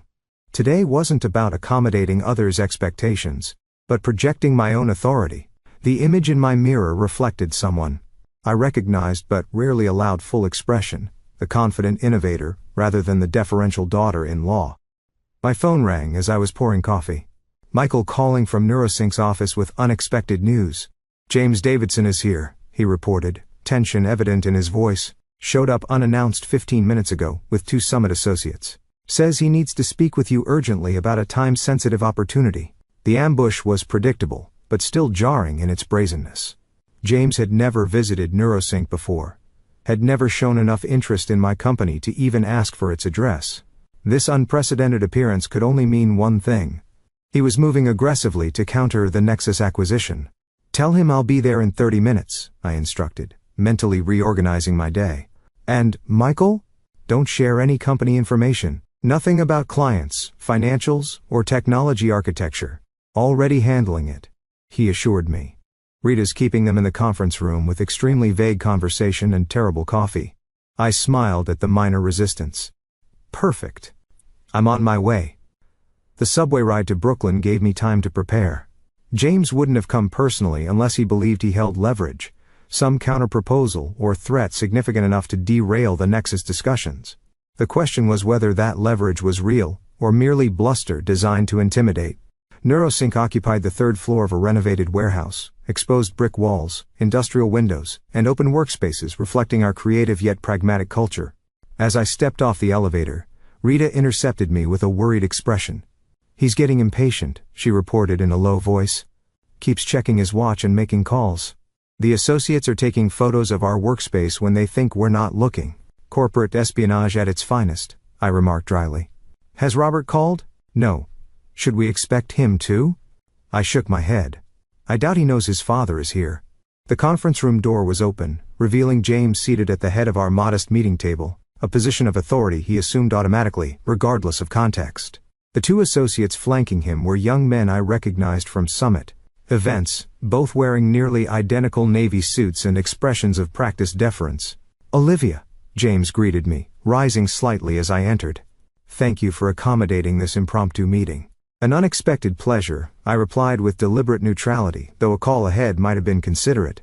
He waved away the implied criticism. "Time-sensitive matters sometimes require direct action. I believe you understand that principle, given your recent negotiations." I took the seat opposite him rather than adjacent, a small but meaningful rejection of the subordinate position he'd assumed I would accept. "I presume this visit concerns Nexus," I said, seeing no benefit in pretense. "It concerns Neurosync's future," he corrected, signaling his associates with a subtle nod. One opened his briefcase and produced a folder, which James slid across the table toward me. "Summit is prepared to make a formal offer to acquire your company." Though I'd anticipated some countermove, the directness of his approach was surprising. I opened the folder to find a term sheet similar to what I expected from Nexus later that morning, albeit with substantially different numbers. "This is unexpected," I commented, scanning the key terms. The valuation was precisely 15% higher than what I'd mentally calculated as Nexus's likely opening offer, high enough to appear generous but not so excessive as to seem desperate. "Summit recognizes potential when we see it," James replied smoothly. "Your work with Fenton Logistics demonstrates scalable application of your technology. We believe Neurosync would benefit from Summit's resources and industry connections." The irony was almost too perfect. The same technology he'd dismissed as a cute little business idea 3 days earlier suddenly represented recognized potential, not because the technology had changed, but because its strategic value to his interests had shifted. "Your timing is remarkable," I observed, closing the folder. "What prompted this sudden interest in Neurosync?" James's smile tightened slightly. "Let's be direct, Olivia. I know Nexus is preparing an acquisition offer. I also know Amara Chen's motivations extend beyond mere technology integration." "Meaning?" "Meaning, she's using Neurosync as a pawn in a larger strategy to diminish Summit's influence with Nexus. This acquisition isn't about your technology. It's about corporate politics." The accusation was calculated to make me question Amara's intentions, to position my company as a token in a game between larger players, rather than valued for its intrinsic worth. It was manipulation disguised as insight, a tactic James had likely employed successfully countless times before. "That's an interesting perspective," I replied carefully, though it conveniently ignores Nexus's legitimate need for advanced predictive analytics capabilities. Precisely what Neurosync provides. James leaned forward, his expression shifting to one of paternal concern that I recognized as entirely tactical. "Olivia, I understand your desire for validation, but consider the consequences of aligning with Chen against Summit's interests. Robert's position would become untenable. Family dynamics aside, the professional repercussions could be significant." And there it was, the implicit threat beneath the superficial concern. James was suggesting that pursuing the Nexus acquisition would damage not just my marriage, but Robert's career. The leverage he believed he held wasn't financial, but personal. I appreciate your concern, I replied, keeping my tone even. But I must evaluate acquisition offers based on what's best for NeuroSync's technology and team, not based on Summit's competitive interests. Of course, James agreed with practiced reasonableness, which is why our offer exceeds Nexus's valuation by a significant margin. We're prepared to maintain your current team structure and provide expanded resources for technology development. I studied him carefully, noting the subtle tells that betrayed his confidence, the slight upturn at the corner of his mouth, the relaxed posture of a man accustomed to getting his way through superior positioning. How do you know the details of Nexus's offer? I asked. I haven't received their term sheet yet. A flicker of calculation crossed his features. Summit has resources throughout the industry. We make it our business to remain informed about significant market movements. The non-answer confirmed my suspicion. He didn't know Nexus's terms. His higher valuation was based on an educated guess, not specific intelligence. This realization shifted the dynamic subtly in my favor. I'll need time to review Summit's offer properly, I said, rising from my chair to signal the meeting's conclusion. As you can imagine, this represents a significant decision for NeuroSync. James remained seated, unwilling to cede the symbolic authority of his position. Time is limited, Olivia. Our offer expires at close of business today. Summit's investment committee doesn't leave proposals outstanding. The artificial deadline was another standard tactic, creating false urgency to force decisions without adequate consideration. I'd seen it deployed in countless negotiations, though never directed at me with such transparent manipulation. Then I'll have my answer by 5, I replied calmly, though I should mention that I'm meeting with Nexus at 10 to receive their formal offer. It would be irresponsible not to compare both options thoroughly. The information visibly disturbed him, confirmation that his ambush strategy had been designed to preempt rather than counter Nexus's proposal. The timing of his visit suddenly made perfect sense. He'd hoped to secure my commitment before I received competitive terms. Of course, he recovered smoothly. Due diligence is essential in these matters. He finally rose, buttoning his immaculate suit jacket with practiced precision. I look forward to your response this afternoon. Summit's resources would provide NeuroSync with unparalleled growth opportunities. I escorted him and his associates to the elevator, maintaining professional courtesy despite the transparent nature of his maneuver. As the doors closed on his calculating smile, I felt a weight lifting, not because the situation was resolved, but because I was navigating it from a position of agency rather than subordination. Rita and Michael were waiting in my office, their expressions a mixture of curiosity and concern. Summit wants to acquire us, I explained, dropping into my chair. James Davidson personally delivered a term sheet with a 5-hour deadline for response. That's aggressive, Rita commented, reaching for the folder I'd placed on my desk. She scanned the document with her CFO's practiced efficiency. The valuation is ambitious, almost suspiciously so. It's a blocking move, Michael concluded, understanding immediately. He's trying to prevent the Nexus acquisition. Exactly. I checked my watch. 9:15 a.m. We need to prepare for the Nexus meeting. James doesn't know their actual terms, but he's betting his offer is financially superior. And if it is? Rita asked, the pragmatic question that defined her role. I considered carefully before answering. This wasn't just my decision. It would affect everyone at NeuroSync. Financial terms matter, but they're not the only consideration. We need to evaluate which partner offers the best long-term opportunity for our technology and team, and which creates fewer complications with your father-in-law, Michael added with characteristic bluntness. That's secondary, I replied. Though we all recognize the personal dimension couldn't be entirely separated from the professional decision. Let's focus on the business case first. Rita, prepare a comparative analysis framework. We'll populate it with Nexus's terms after the 10:000 meeting. As they left to prepare, my phone buzzed with a text from Robert. Dad's not at the office. Executive team claims emergency board meeting, but Summit calendar shows nothing scheduled. What's happening? I debated how much to reveal via text, settling on measured transparency. Your father just left NeuroSync. Summit has made an acquisition offer with a 5 p.m. deadline. Meeting Nexus at 10 to receive their terms. His response came quickly. He didn't tell me. Coming to your office now. The message carried both support and complications. Robert's presence during the Nexus negotiations could create awkwardness, yet his awareness of his father's unilateral action suggested a deepening divide in their relationship, one that might ultimately force Robert to choose sides more definitively. At 9:45, Amara Chen's assistant called to confirm our meeting location had changed.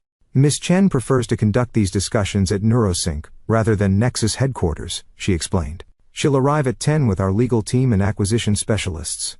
The venue change was significant, a gesture acknowledging Neurosync as a valued entity, rather than an asset to be absorbed. It also eliminated the potential discomfort of Robert entering Nexus's offices during sensitive negotiations. Robert arrived at 9:55 looking uncharacteristically disheveled. His tie was slightly askew, his expression troubled in a way I hadn't seen since his mother's brief health scare 2 years earlier. "Dad's gone completely off protocol," he announced without preamble, closing my office door behind him. "Summit never authorized an acquisition offer for Neurosync.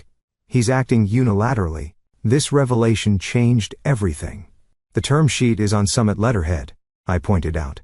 "It appears official. It's drafted on our templates, but it hasn't gone through investment committee review." Robert ran a hand through his hair, a gesture of frustration I recognized from the early years of our relationship. "He's creating the appearance of formal interest to block the Nexus deal. If you accepted, he'd then have to reverse engineer approval. That's extraordinarily unprofessional," I observed, though not entirely surprised. James Davidson had built his career on bold moves followed by institutional legitimization. His reputation was sufficient to transform unilateral actions into corporate policy through sheer force of will. "It's worse than unprofessional," Robert countered. "It's potentially violating securities regulations. If Summit made representations about acquisition capacity without proper authorization," he didn't need to finish the sentence. "Financial regulatory violations could threaten Summit's standing with institutional investors, a risk James would never normally take. He must really feel threatened by the Nexus deal," I concluded. Robert nodded grimly. "It's not just about business. It's about control. Dad can't stand the idea that you've developed relationships at Nexus independent of Summit's influence, especially relationships that might affect his standing with the board." Before I could respond, Rita knocked and entered without waiting. "Amara Chen has arrived with her team. They're setting up in the conference room." "Thank you. We'll be there momentarily." After Rita departed, I turned to Robert. "This complicates your position. If you participate in these discussions, your father will see it as direct opposition to Summit's interests." Robert straightened his tie, a small gesture of preparation that seemed to fortify his resolve. "I'm not here as a Summit partner today. I'm here as your husband. Dad may not understand the distinction, but I do." The declaration, simple but profound in its implications, shifted something fundamental between us. Not a complete restoration of our early partnership, but perhaps the beginning of its evolution into something more balanced, more mutually supportive. The conference room had transformed in the hour since James's departure. Where Summit's representatives had projected institutional arrogance, Nexus's team created an atmosphere of collaborative professionalism. Amara stood as we entered, her expression revealing momentary surprise at Robert's presence before recovering to polite neutrality. "Miss Reynolds, thank you for hosting us. Mr. Davidson, I wasn't expecting you to join these discussions." Robert extended his hand with the confident grace that defined his professional interactions. "I'm here, in a personal capacity, Miss Chen, to support my wife during an important business decision." Amara evaluated him carefully before accepting the handshake. "An admirable distinction, though one your father might find difficult to appreciate." "My father's perspective is his own concern," Robert replied with unexpected firmness. "I'm capable of forming independent judgments." The subtle shift in dynamics wasn't lost on anyone present. Amara gestured toward the table where her team had arranged presentation materials and legal documents with precise organization. "Shall we begin? We've prepared a comprehensive proposal for Neurosync's acquisition and integration into Nexus's enterprise systems. For the next 2 hours we engaged in detailed discussions about valuation methodologies, technology integration timelines, team structure preservation, and development roadmaps." Robert remained largely silent, observing rather than participating, though his presence lent a certain gravity to the proceedings that might otherwise have been absent. The terms Nexus offered were ambitious but reasonable, a valuation approximately 8% lower than Summit's proposal, but with substantially more attractive equity components for key personnel and clearer commitments to technology autonomy. Where James had offered a higher purchase price, Amara proposed a more balanced structure that recognized NeuroSync's value beyond immediate financial metrics. As the meeting concluded, Amara addressed the elephant in the room directly. I understand. Summit Ventures has presented a competing offer, she stated, surprising me with her awareness. I won't ask about specific terms, but I recognize the complexities this creates, particularly given family relationships. Her gaze shifted briefly to Robert, who met it with composed dignity. We've structured our proposal to maximize NeuroSync's technical contributions, while respecting existing relationships, she continued. But I should be transparent. If this acquisition proceeds, it will likely affect Summit's influence with Nexus's board, including the pending director appointment. Robert nodded, accepting the implicit message without defensiveness. Business decisions should be made on merit, not relationships, something my father occasionally overlooks. The subtle criticism of James stated openly in a professional context represented another small but significant break from his traditional deference. Amara appeared to register its significance, her expression reflecting recalibrated assessment. We'll need your decision by tomorrow morning, she concluded, addressing me directly. Our board meets at noon to formalize the acquisition approval. Assuming your acceptance, we'd announce publicly on Monday. You'll have my answer by 9 tomorrow, I confirmed, maintaining professional composure despite the momentous nature of the decision before me. After Nexus's team departed, Rita presented her comparative analysis of the two offers. The contrast was illuminating. Summit's proposal offered greater immediate financial benefit but significantly less structural autonomy. Nexus provided a clearer vision for technology integration and growth potential with equity structures that would eventually exceed Summit's cash valuation if performance metrics were achieved. Financially, it's a qualified win for Summit, Rita concluded. But strategically, Nexus offers superior alignment with our technology vision. They're buying more than our platform, Michael observed. They're investing in our approach to predictive analytics. Summit is just acquiring an asset to block a competitor. Their assessment matched my own evaluation, though the decision remained complicated by personal factors neither of them fully appreciated. As the team dispersed to continue their daily responsibilities, Robert remained in the conference room, studying the comparison charts with thoughtful concentration. Your father won't accept my rejection gracefully, I said quietly, joining him at the table, particularly if I choose Nexus. No. He won't, Robert agreed, his expression troubled but resolute. But that's not your problem to solve. It affects us both, I pointed out gently. Your position at Summit would become precarious. He turned to face me directly, his expression more decided than I'd seen in years. I've been reconsidering my position at Summit for longer than you realize. Dad's approach to NeuroSync just confirms what I've been feeling, that Summit's future requires evolution he's unwilling to embrace. The admission surprised me. Robert had always seemed content in his father's carefully constructed world, accepting its limitations as the natural order rather than constraints to be challenged. What would you do instead? I asked, genuinely curious about aspirations he might have harbored privately. I've been approached about heading innovation investment at Meridian Capital, he revealed. A new division focused on emerging technologies, the kind Summit consistently overlooks. The information was startling, not in its content, but in the why fact that he'd kept such a significant opportunity private. Our marriage had developed compartments over time, spaces where we no longer automatically shared developing possibilities or potential transitions. That sounds perfect for you, I said sincerely. When would you start? I haven't accepted yet. His gaze was steady, evaluating my reaction. It would mean a complete break from Dad professionally. The timing seemed complicated, given everything. With NeuroSync, understanding dawned with unexpected clarity. Robert had been considering his own professional independence, his own break from James's controlling influence, even before the current situation developed. The Nexus acquisition didn't create his desire for autonomy. It merely accelerated a process already underway. You should accept, I encouraged, reaching for his hand across the conference table. Regardless of what happens with NeuroSync, it's time for both of us to pursue paths defined by our own values, rather than your father's expectations. His smile carried a mixture of relief and determination. We should probably discuss this at home, rather than your conference room. But yes, I think it is time. The moment of connection was interrupted by Rita appearing at the doorway, her expression unusually tense. James Davidson is in the lobby again with Robert's brother Adam this time.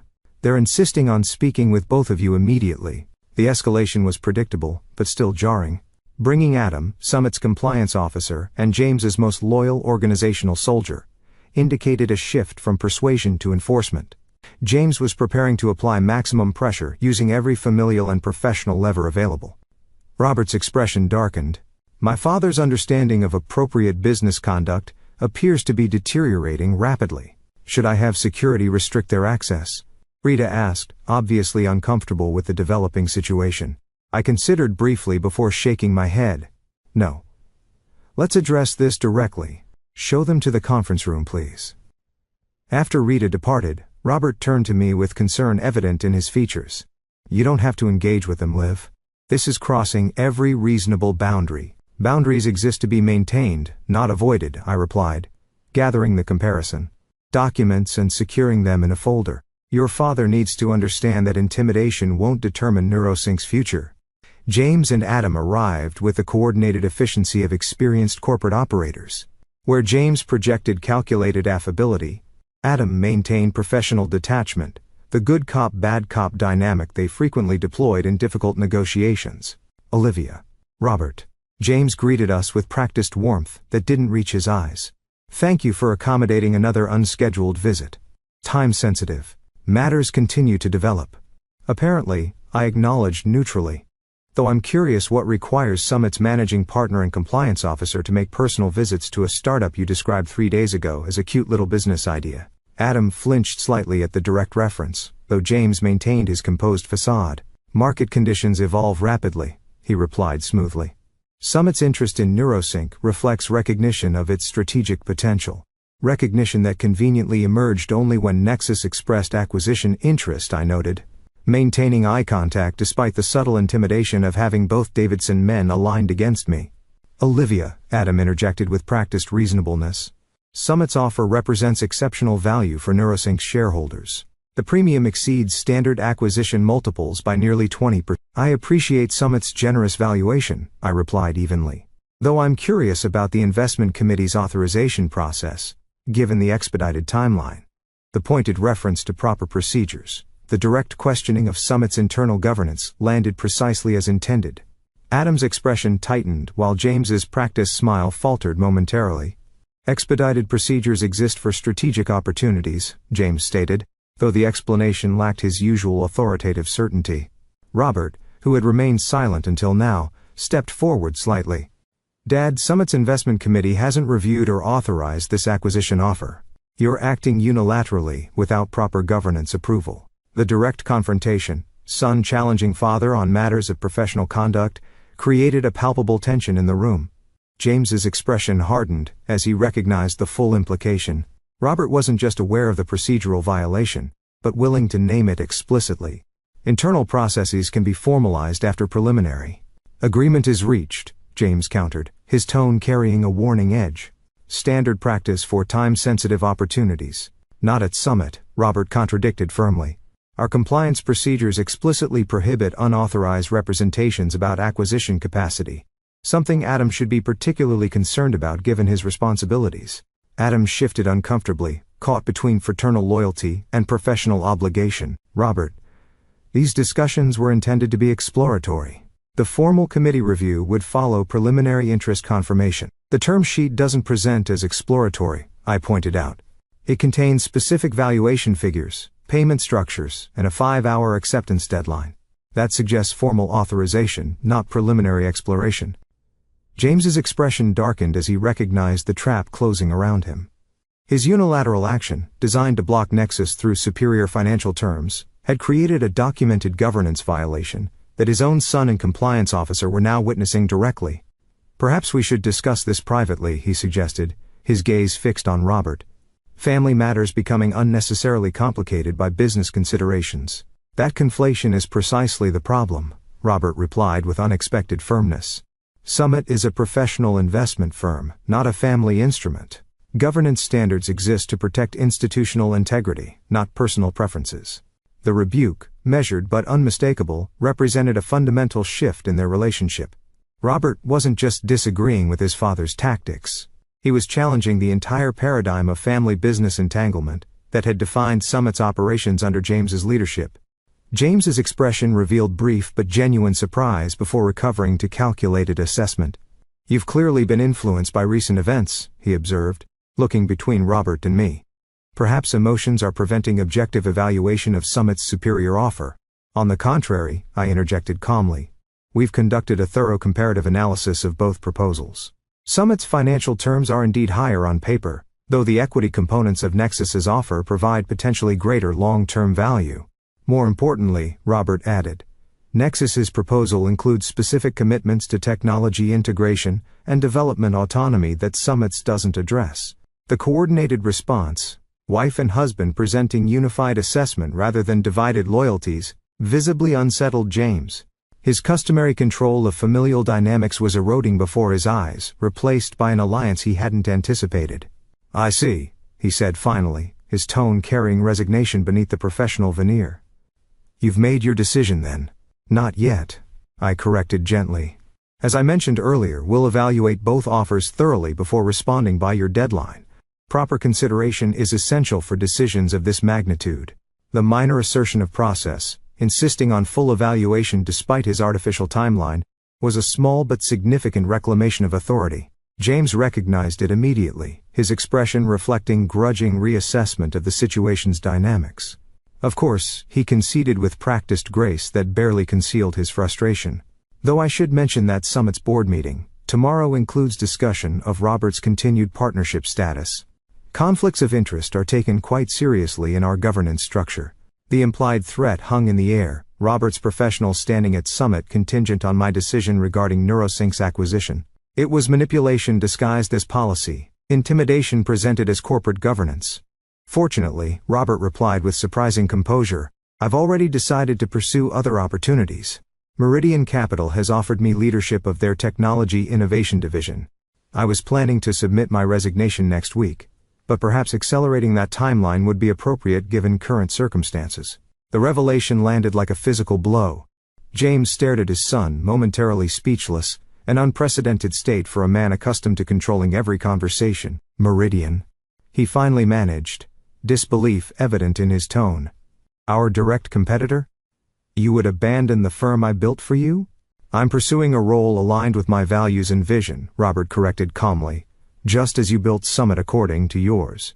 The parallel, son following father's example of independent path creation rather than predetermined trajectory, carried an elegance that even James couldn't entirely dismiss. His expression shifted from shock to calculation, mentally reassessing the situation's parameters with characteristic tactical agility. I see, he said finally, his tone carefully modulated. Well, family dynamics aside, Summit's offer for NeuroSync remains open until 5 today. I trust you'll evaluate it objectively despite these personal developments. With complete objectivity, I assured him, maintaining professional courtesy despite the situation's emotional undercurrents. As James and Adam prepared to depart, Robert made one final statement, quiet, but resolute in its delivery. Dad, whatever Olivia decides about NeuroSync, whatever I decide about Meridian, we remain family. That doesn't change, even when business interests diverge. The simple declaration, offering connection without capitulation, reflected a maturity that transcended the transactional approach James applied to relationships. For a brief moment, something like genuine emotion flickered across James's features before disappearing behind his practiced corporate mask. Of course, he replied, though his tone suggested uncertainty rather than conviction. Family endures. After they departed, Robert and I remained in the conference room processing the confrontation's implications. The silence between us wasn't uncomfortable but contemplative. Two individuals recognizing a fundamental shift in their shared trajectory. Did you mean that? I asked finally. About Meridian? Yes. He confirmed without hesitation. I've been considering it for months.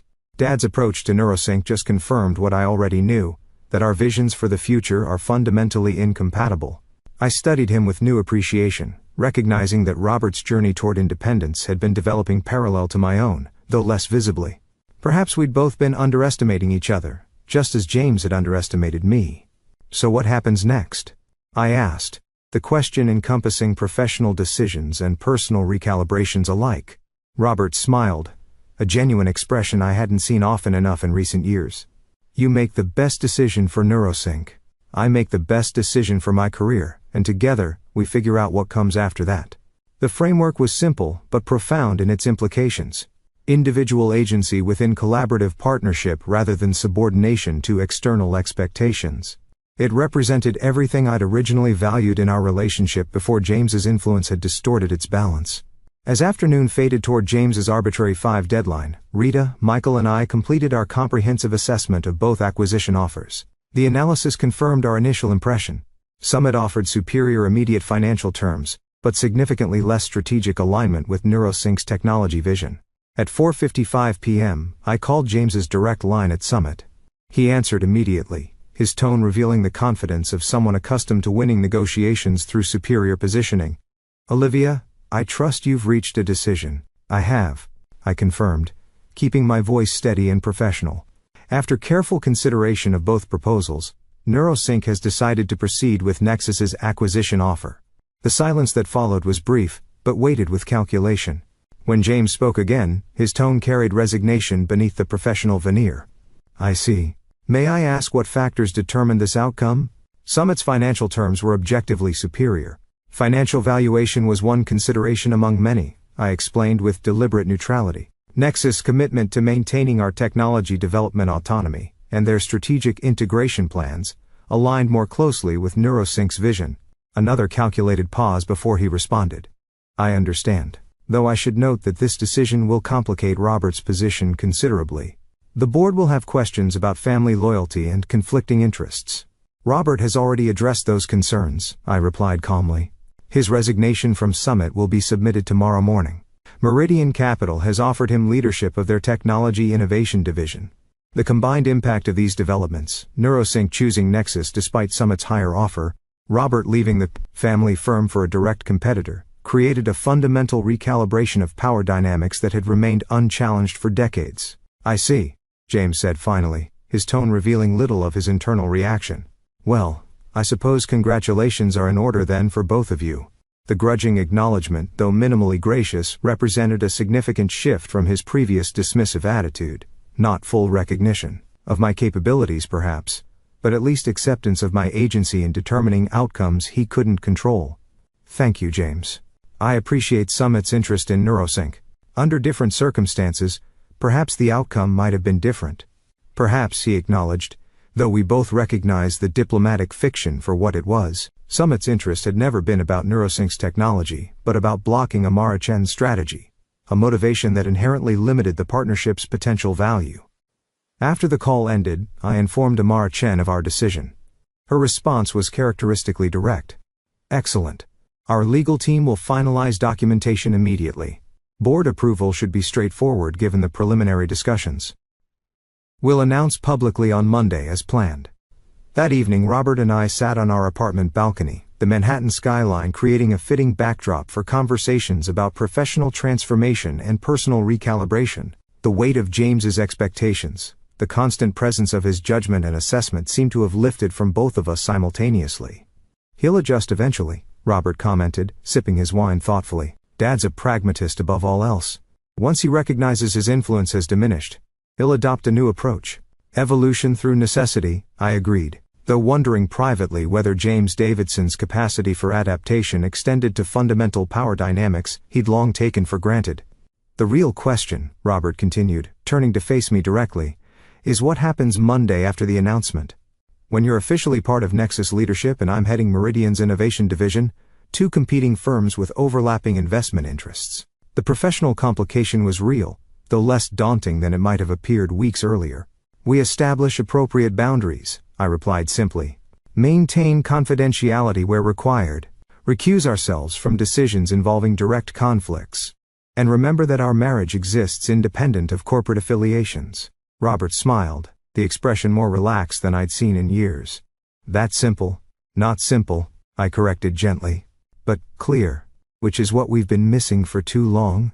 As night fell over the city, we discussed practical logistics of our professional transitions, my integration into Nexus's leadership structure, his departure from Summit, and entry into Meridian's executive team.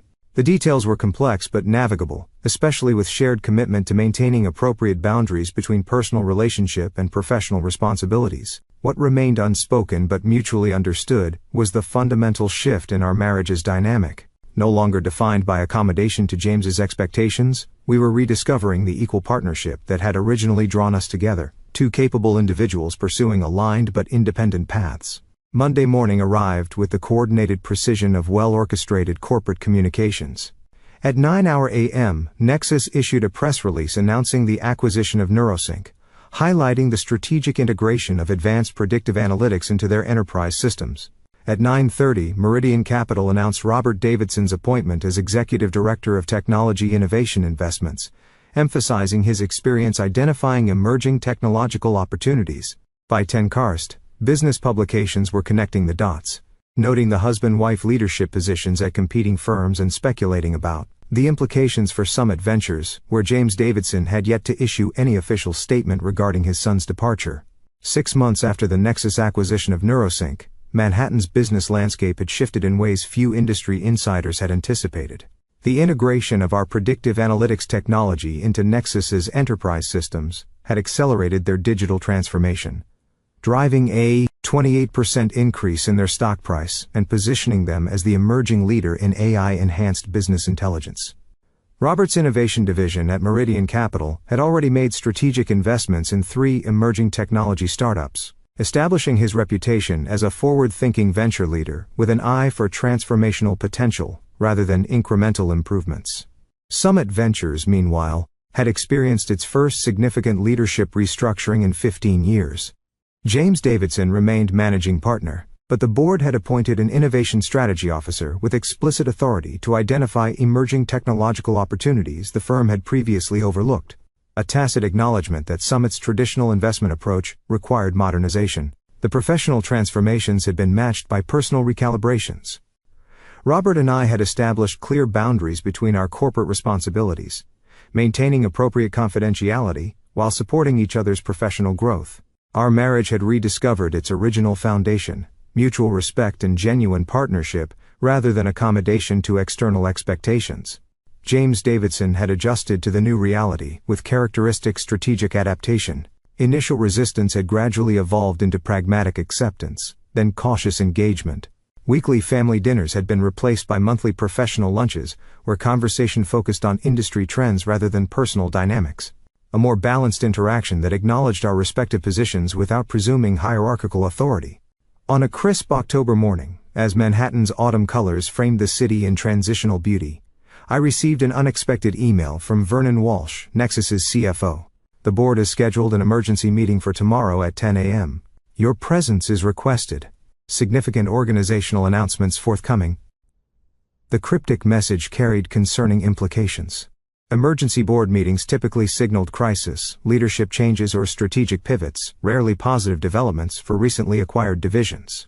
Had our integration failed to meet financial projections? Was Nexus restructuring its technology leadership? The possibilities multiplied in the absence of specific information.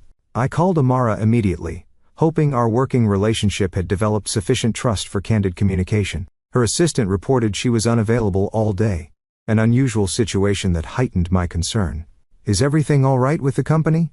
I asked Robert that evening, careful to maintain appropriate boundaries around confidential information.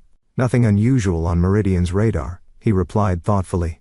Though there have been rumors about leadership changes at Nexus, Walsh apparently announced his retirement to close associates last week. The information wasn't entirely surprising.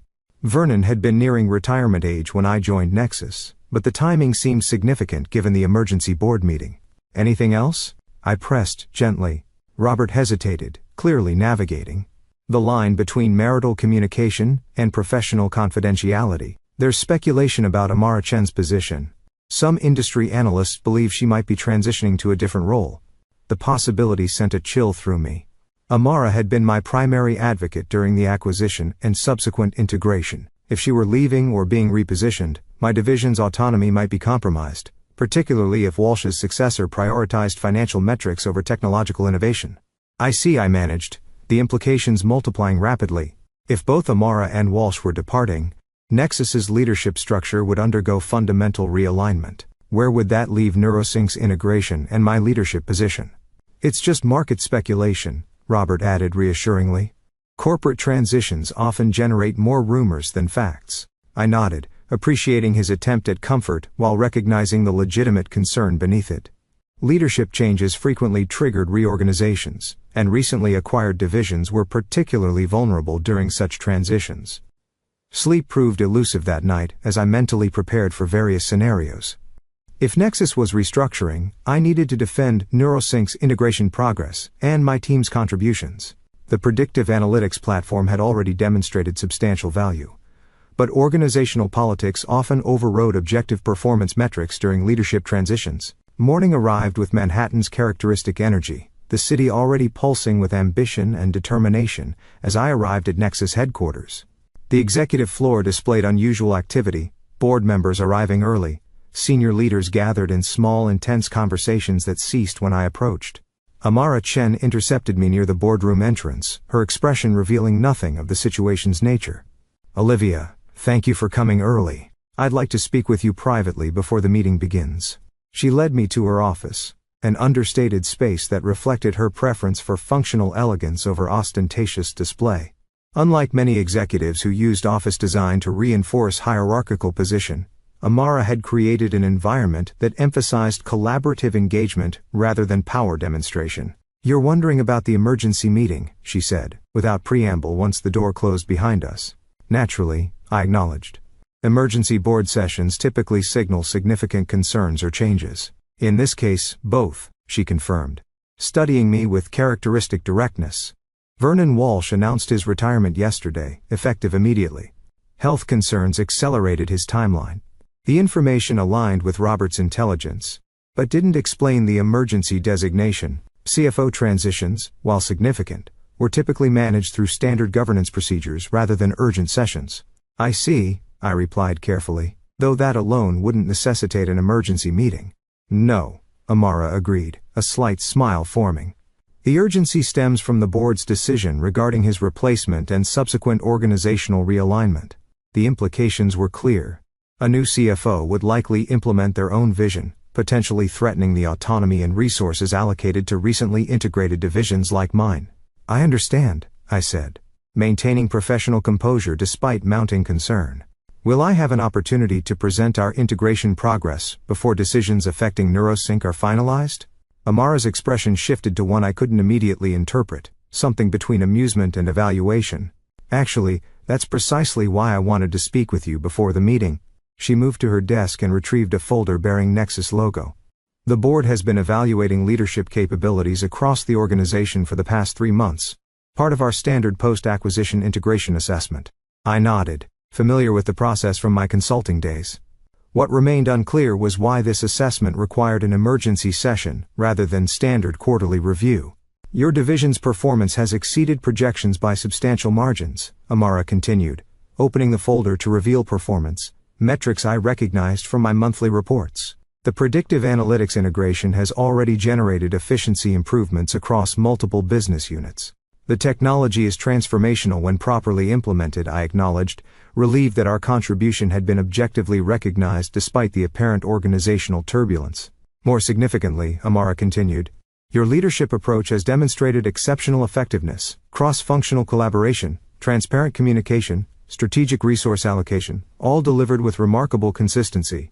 The assessment was gratifying, but didn't address the urgent nature of the current situation. "I appreciate the recognition," I replied cautiously, "though I'm still unclear about how this connects to tomorrow's emergency meeting." Amara closed the folder and regarded me with renewed evaluation. "The board has made its decision regarding Vernon's replacement. They're announcing it tomorrow along with several related leadership changes." "I see," I said carefully, though I didn't fully understand the connection to my division, or why Amara felt this warranted private discussion before the formal announcement. "They've selected you, Olivia." The statement was so unexpected, so contrary to my anticipated scenarios, that I momentarily failed to process its meaning. "I'm sorry. The board has unanimously approved your appointment as Nexus's chief financial officer," Amara clarified, watching my reaction carefully, "effective immediately following tomorrow's announcement." The proposition was so far beyond my expectations that I struggled to formulate an appropriate response. That's not possible. I'm a technology executive, not a financial specialist." "You have an MBA from Wharton with a concentration in financial management," Amara countered matter-of-factly. 5 years at McKinsey, specializing in technology finance before founding NeuroSync. Your quarterly projections have consistently demonstrated exceptional accuracy, and your resource allocation strategies have maximized return on technology investment across multiple business units. The assessment was accurate but incomplete. Those qualifications hardly compare to Vernon's 30 years of corporate financial leadership. Vernon's approach was appropriate for Nexus's previous phase, Amara acknowledged. The next stage requires different capabilities, specifically, the integration of financial strategy with technological innovation. Your unique background bridges those domains in ways traditional financial executives simply can't match. The logic was sound despite its unexpected application to my circumstances. We'd often discussed Nexus's need to evolve beyond traditional departmental silos, particularly the historical separation between financial governance and technological investment. But the notion that I would personally lead that evolution from the CFO position remained startling. "This is unexpected," I managed, mind racing through implications both professional and personal. "Purposefully so," Amara replied, with surprising candor. "The board conducted its evaluation without informing candidates of their consideration. We wanted authentic assessment of leadership capabilities, rather than performative demonstrations. The approach made strategic sense while creating obvious practical challenges. I haven't prepared for this transition. My division's integration is still in progress, and we have multiple development initiatives underway. All factored into the transition plan," Amara assured me. "Michael Jensen would be promoted to lead the Advanced Analytics Division, reporting directly to you in the new structure. Your technical vision would still guide development strategy while expanding to incorporate broader financial integration." The solution addressed immediate operational concerns, but left larger questions unanswered. And my husband's position at Meridian. The potential conflicts of interest would be substantially magnified if I'm serving as Nexus's CFO. "Already?" Discussed with legal counsel and the board's governance committee, Amara replied with characteristic thoroughness. Appropriate recusal protocols and information barriers would be established, similar to those already functioning effectively during your current role. She had anticipated every practical objection, leaving only the fundamental question of whether I wanted this unexpected elevation, and whether I believed myself capable of fulfilling its responsibilities effectively. "The board meets tomorrow," Amara concluded, allowing me space to process this extraordinary development. "They expect to announce the appointment immediately afterward, assuming you accept. I've arranged for you to have today free from operational responsibilities to consider the opportunity properly." As she escorted me from her office, the full magnitude of the proposition began to crystallize. 6 months earlier, I had been the dismissed daughter-in-law, whose cute little business idea hadn't warranted serious consideration from James Davidson.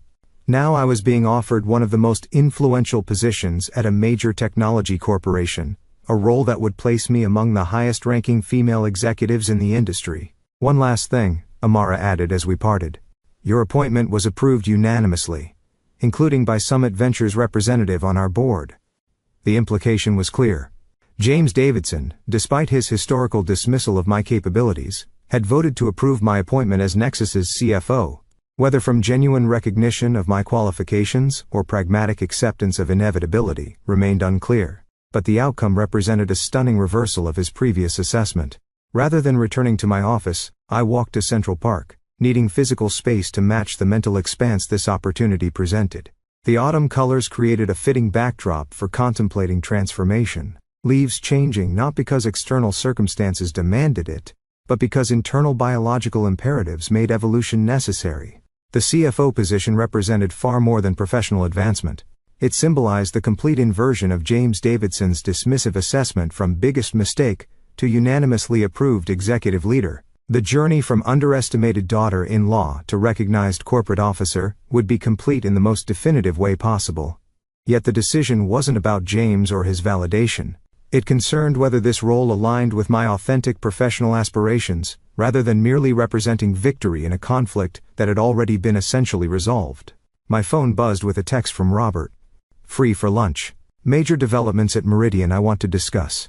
The synchronicity seemed almost too perfect, both of us experiencing significant professional shifts simultaneously. We agreed to meet at a small restaurant near the park, neutral territory, where we could discuss developments without corporate surroundings influencing our perspectives. Robert arrived looking simultaneously excited and contemplative, an expression I recognized from pivotal moments in our relationship. He kissed my cheek with genuine warmth before settling across from me. "You first." he suggested after we'd ordered. You seem distracted in the best possible way. I hesitated, weighing professional confidentiality against marital transparency.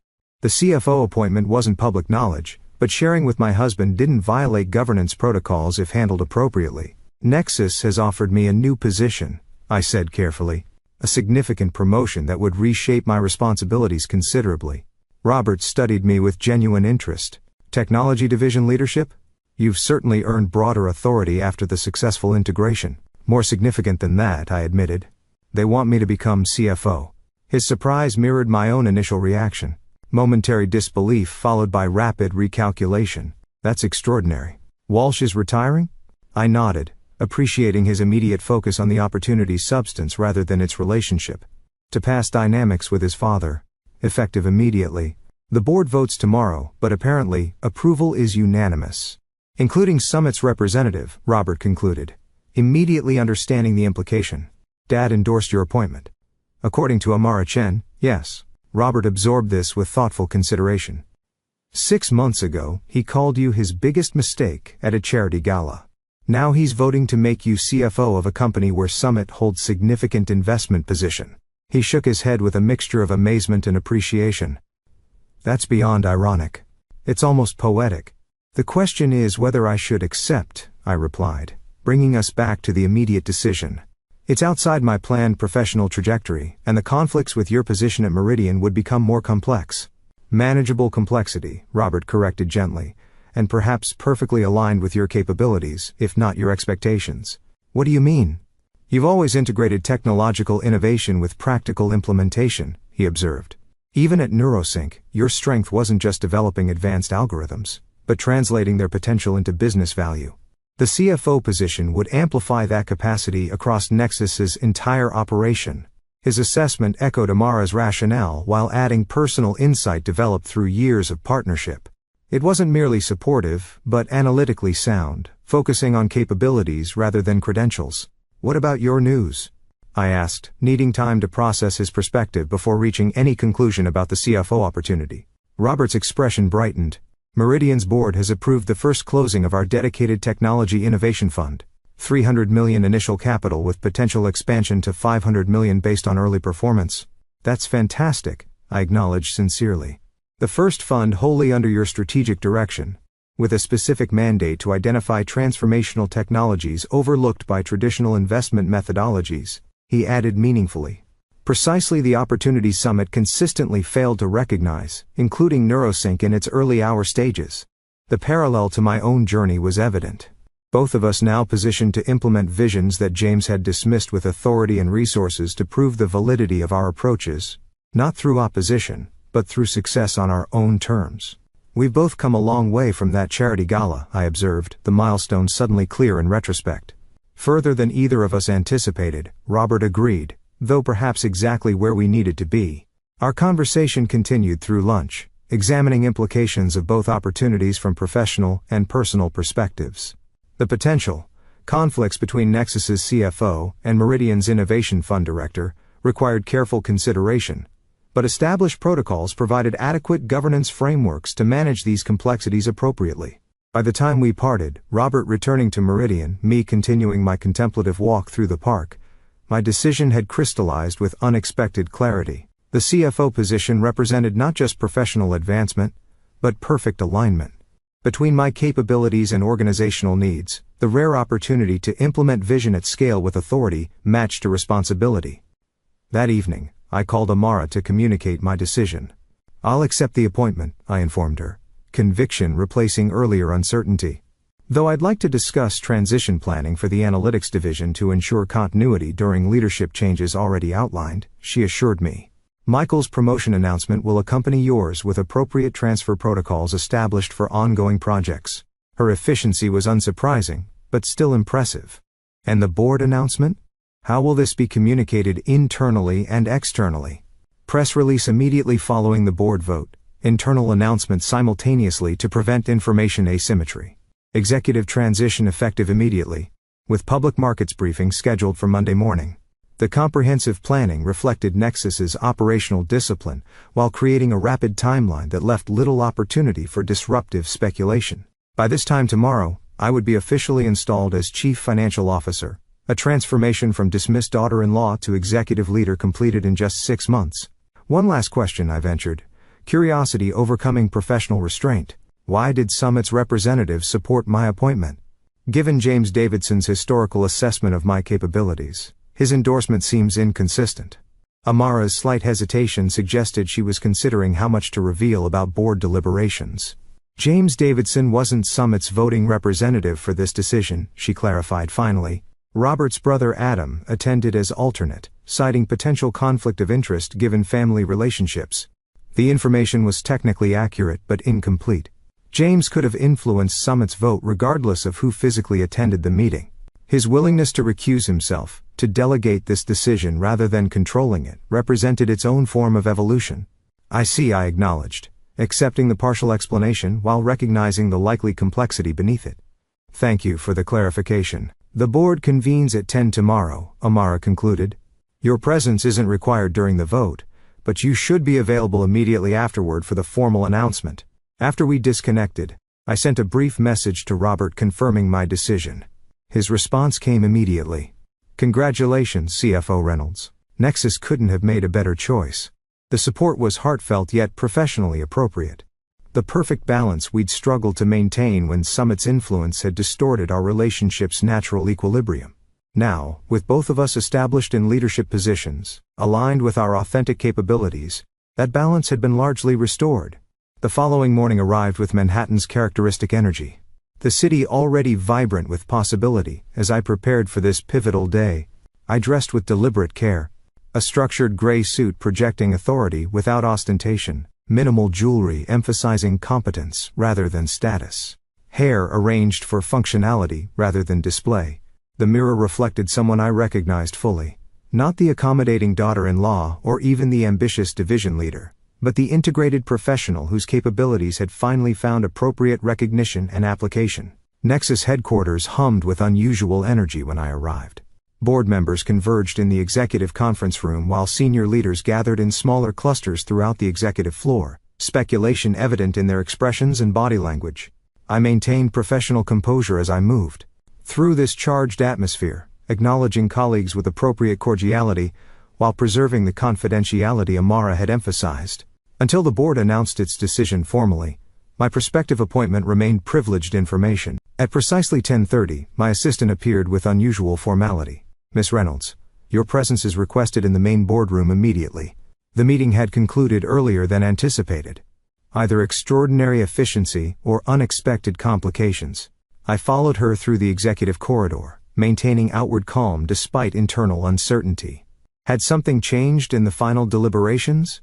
Was the unanimous approval Amara had described less definitive than represented? The boardroom doors opened to reveal a scene I hadn't anticipated. Not just board members and executive leadership, but a full media contingent. Cameras positioned discreetly along the room's perimeter. Communications staff managing logistics with practiced efficiency. Amara Chen stood at the central podium, projecting confident authority as she acknowledged my arrival with a subtle nod. Beside her stood a man I recognized immediately despite the unexpectedness of his presence. James Davidson, impeccably attired in his signature custom suit, expression revealing nothing of his internal assessment. Miss Reynolds, please join us, Amara requested, gesturing to the vacant position at her other side. As I moved forward, confusion mounting with each step, I noticed Robert standing near the room's far wall. His presence at Nexus headquarters during a major announcement, equally inexplicable given his Meridian leadership position. Ladies and gentlemen, Amara began once I'd taken my position beside her, thank you for joining us for this significant announcement. As previously communicated, Vernon Walsh has retired as Nexus's Chief Financial Officer after 15 years of distinguished service. The assembled media representatives and Nexus executives nodded with polite acknowledgement of information they'd already received. What remained unclear was why this routine leadership transition warranted full press coverage, and why James Davidson stood at the podium during a Nexus corporate announcement. Today, I'm pleased to announce not just Mr. Walsh's successor, but a broader strategic evolution in Nexus's leadership structure, Amara continued, her composed delivery revealing nothing of the apparent complexity underlying this gathering. Effective immediately, Olivia Reynolds will assume the position of Chief Financial Officer, bringing her exceptional financial acumen and technological expertise to this critical role.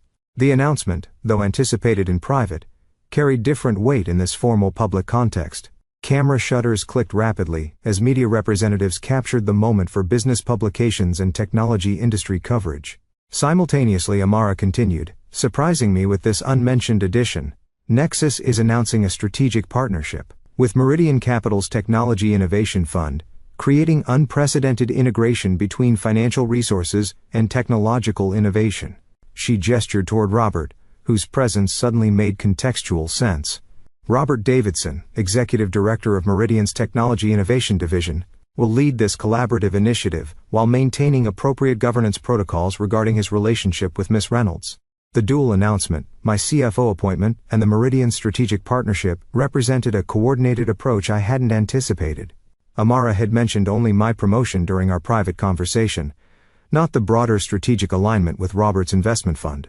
Finally, Amara concluded, I'm announcing my own transition, effective at year's end.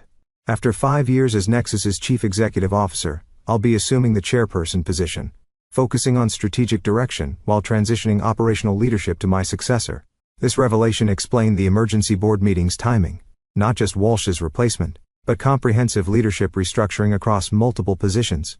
What remained unexplained was James Davidson's presence on the podium during these announcements.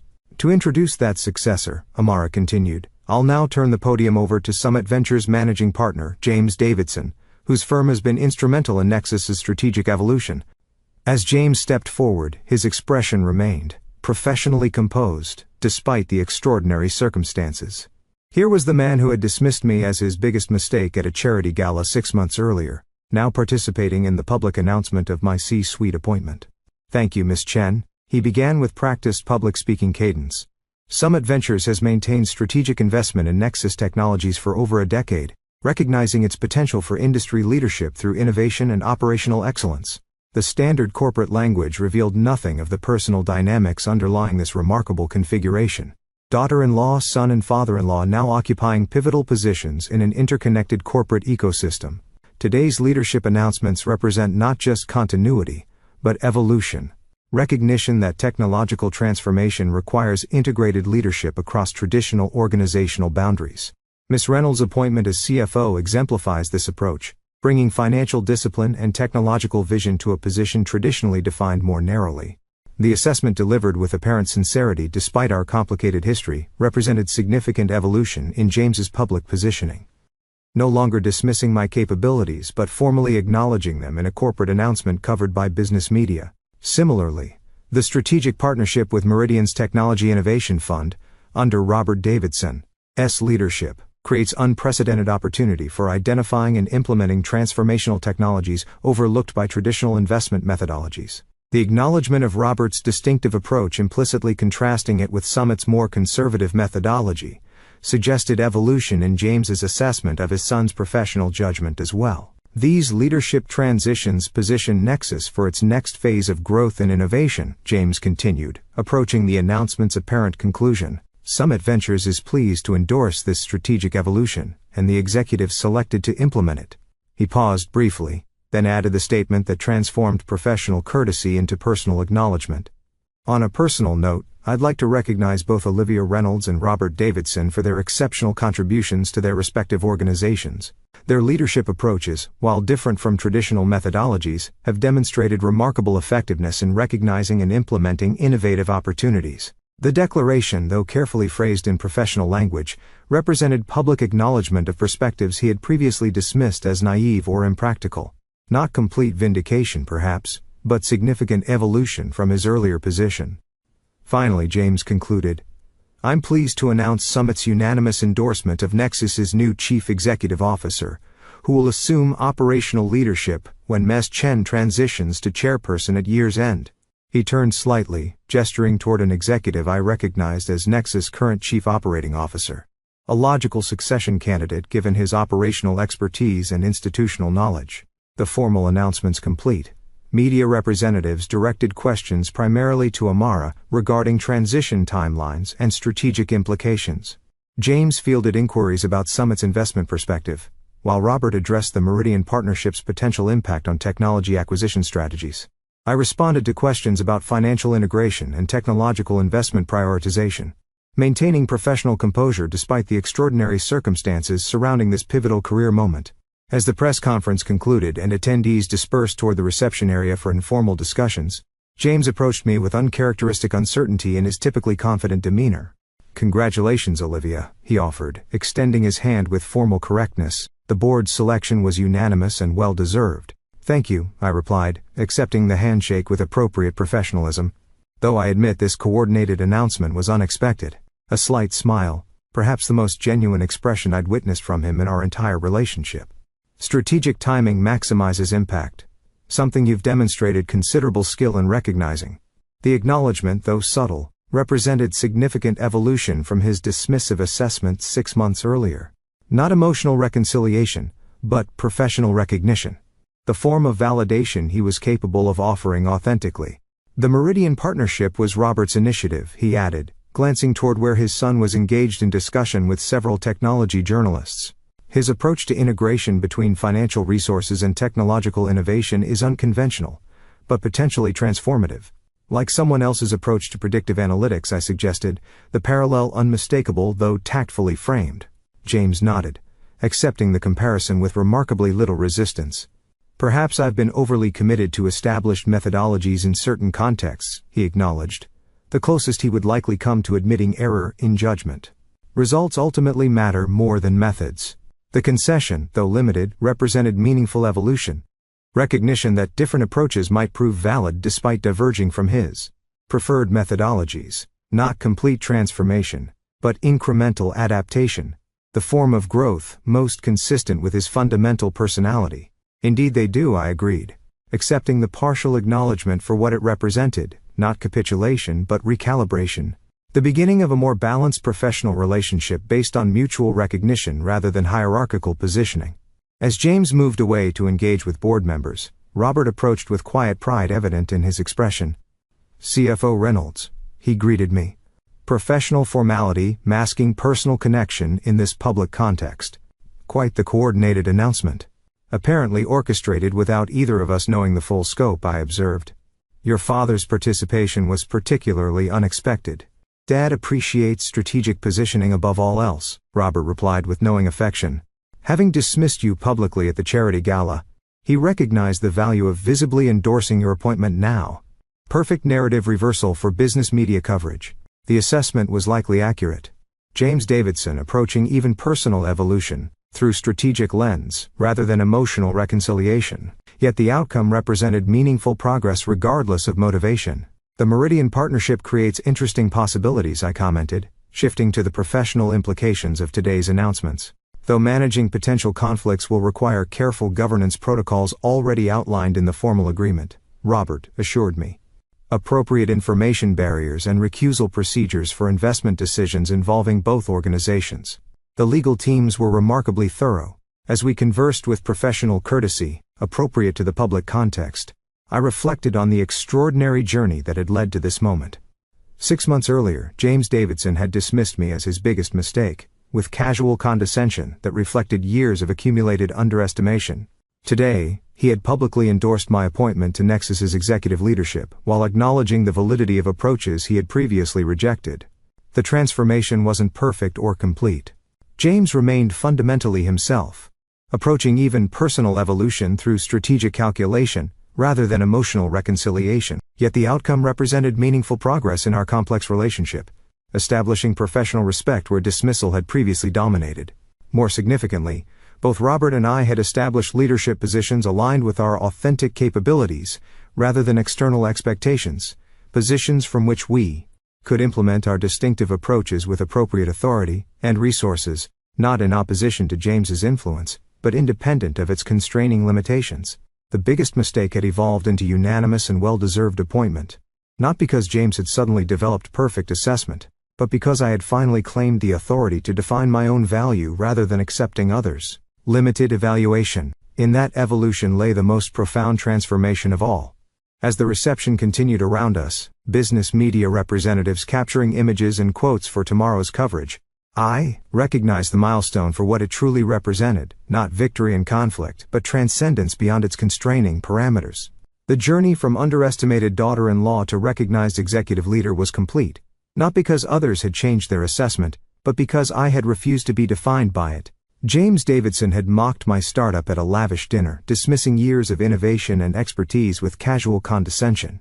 Now he stood in a corporate boardroom, publicly endorsing my executive appointment with professional acknowledgement that represented his version of respect. The vindication wasn't in his evolution, but in my steadfast refusal to internalize his limitations, maintaining confidence in capabilities he couldn't recognize until external validation made them impossible to dismiss. That confidence, ultimately, had transformed mistake into opportunity, dismissal into recognition, and limitation into possibility. A journey worth every difficult step along its unexpected path. Up next, thanks for watching. Take care, good luck. After listening to today's story, perhaps it has raised some new questions in your mind, or maybe it has brought back some old memories. Every day on Reddit, new experiences and moments create fresh stories, and they connect all of us.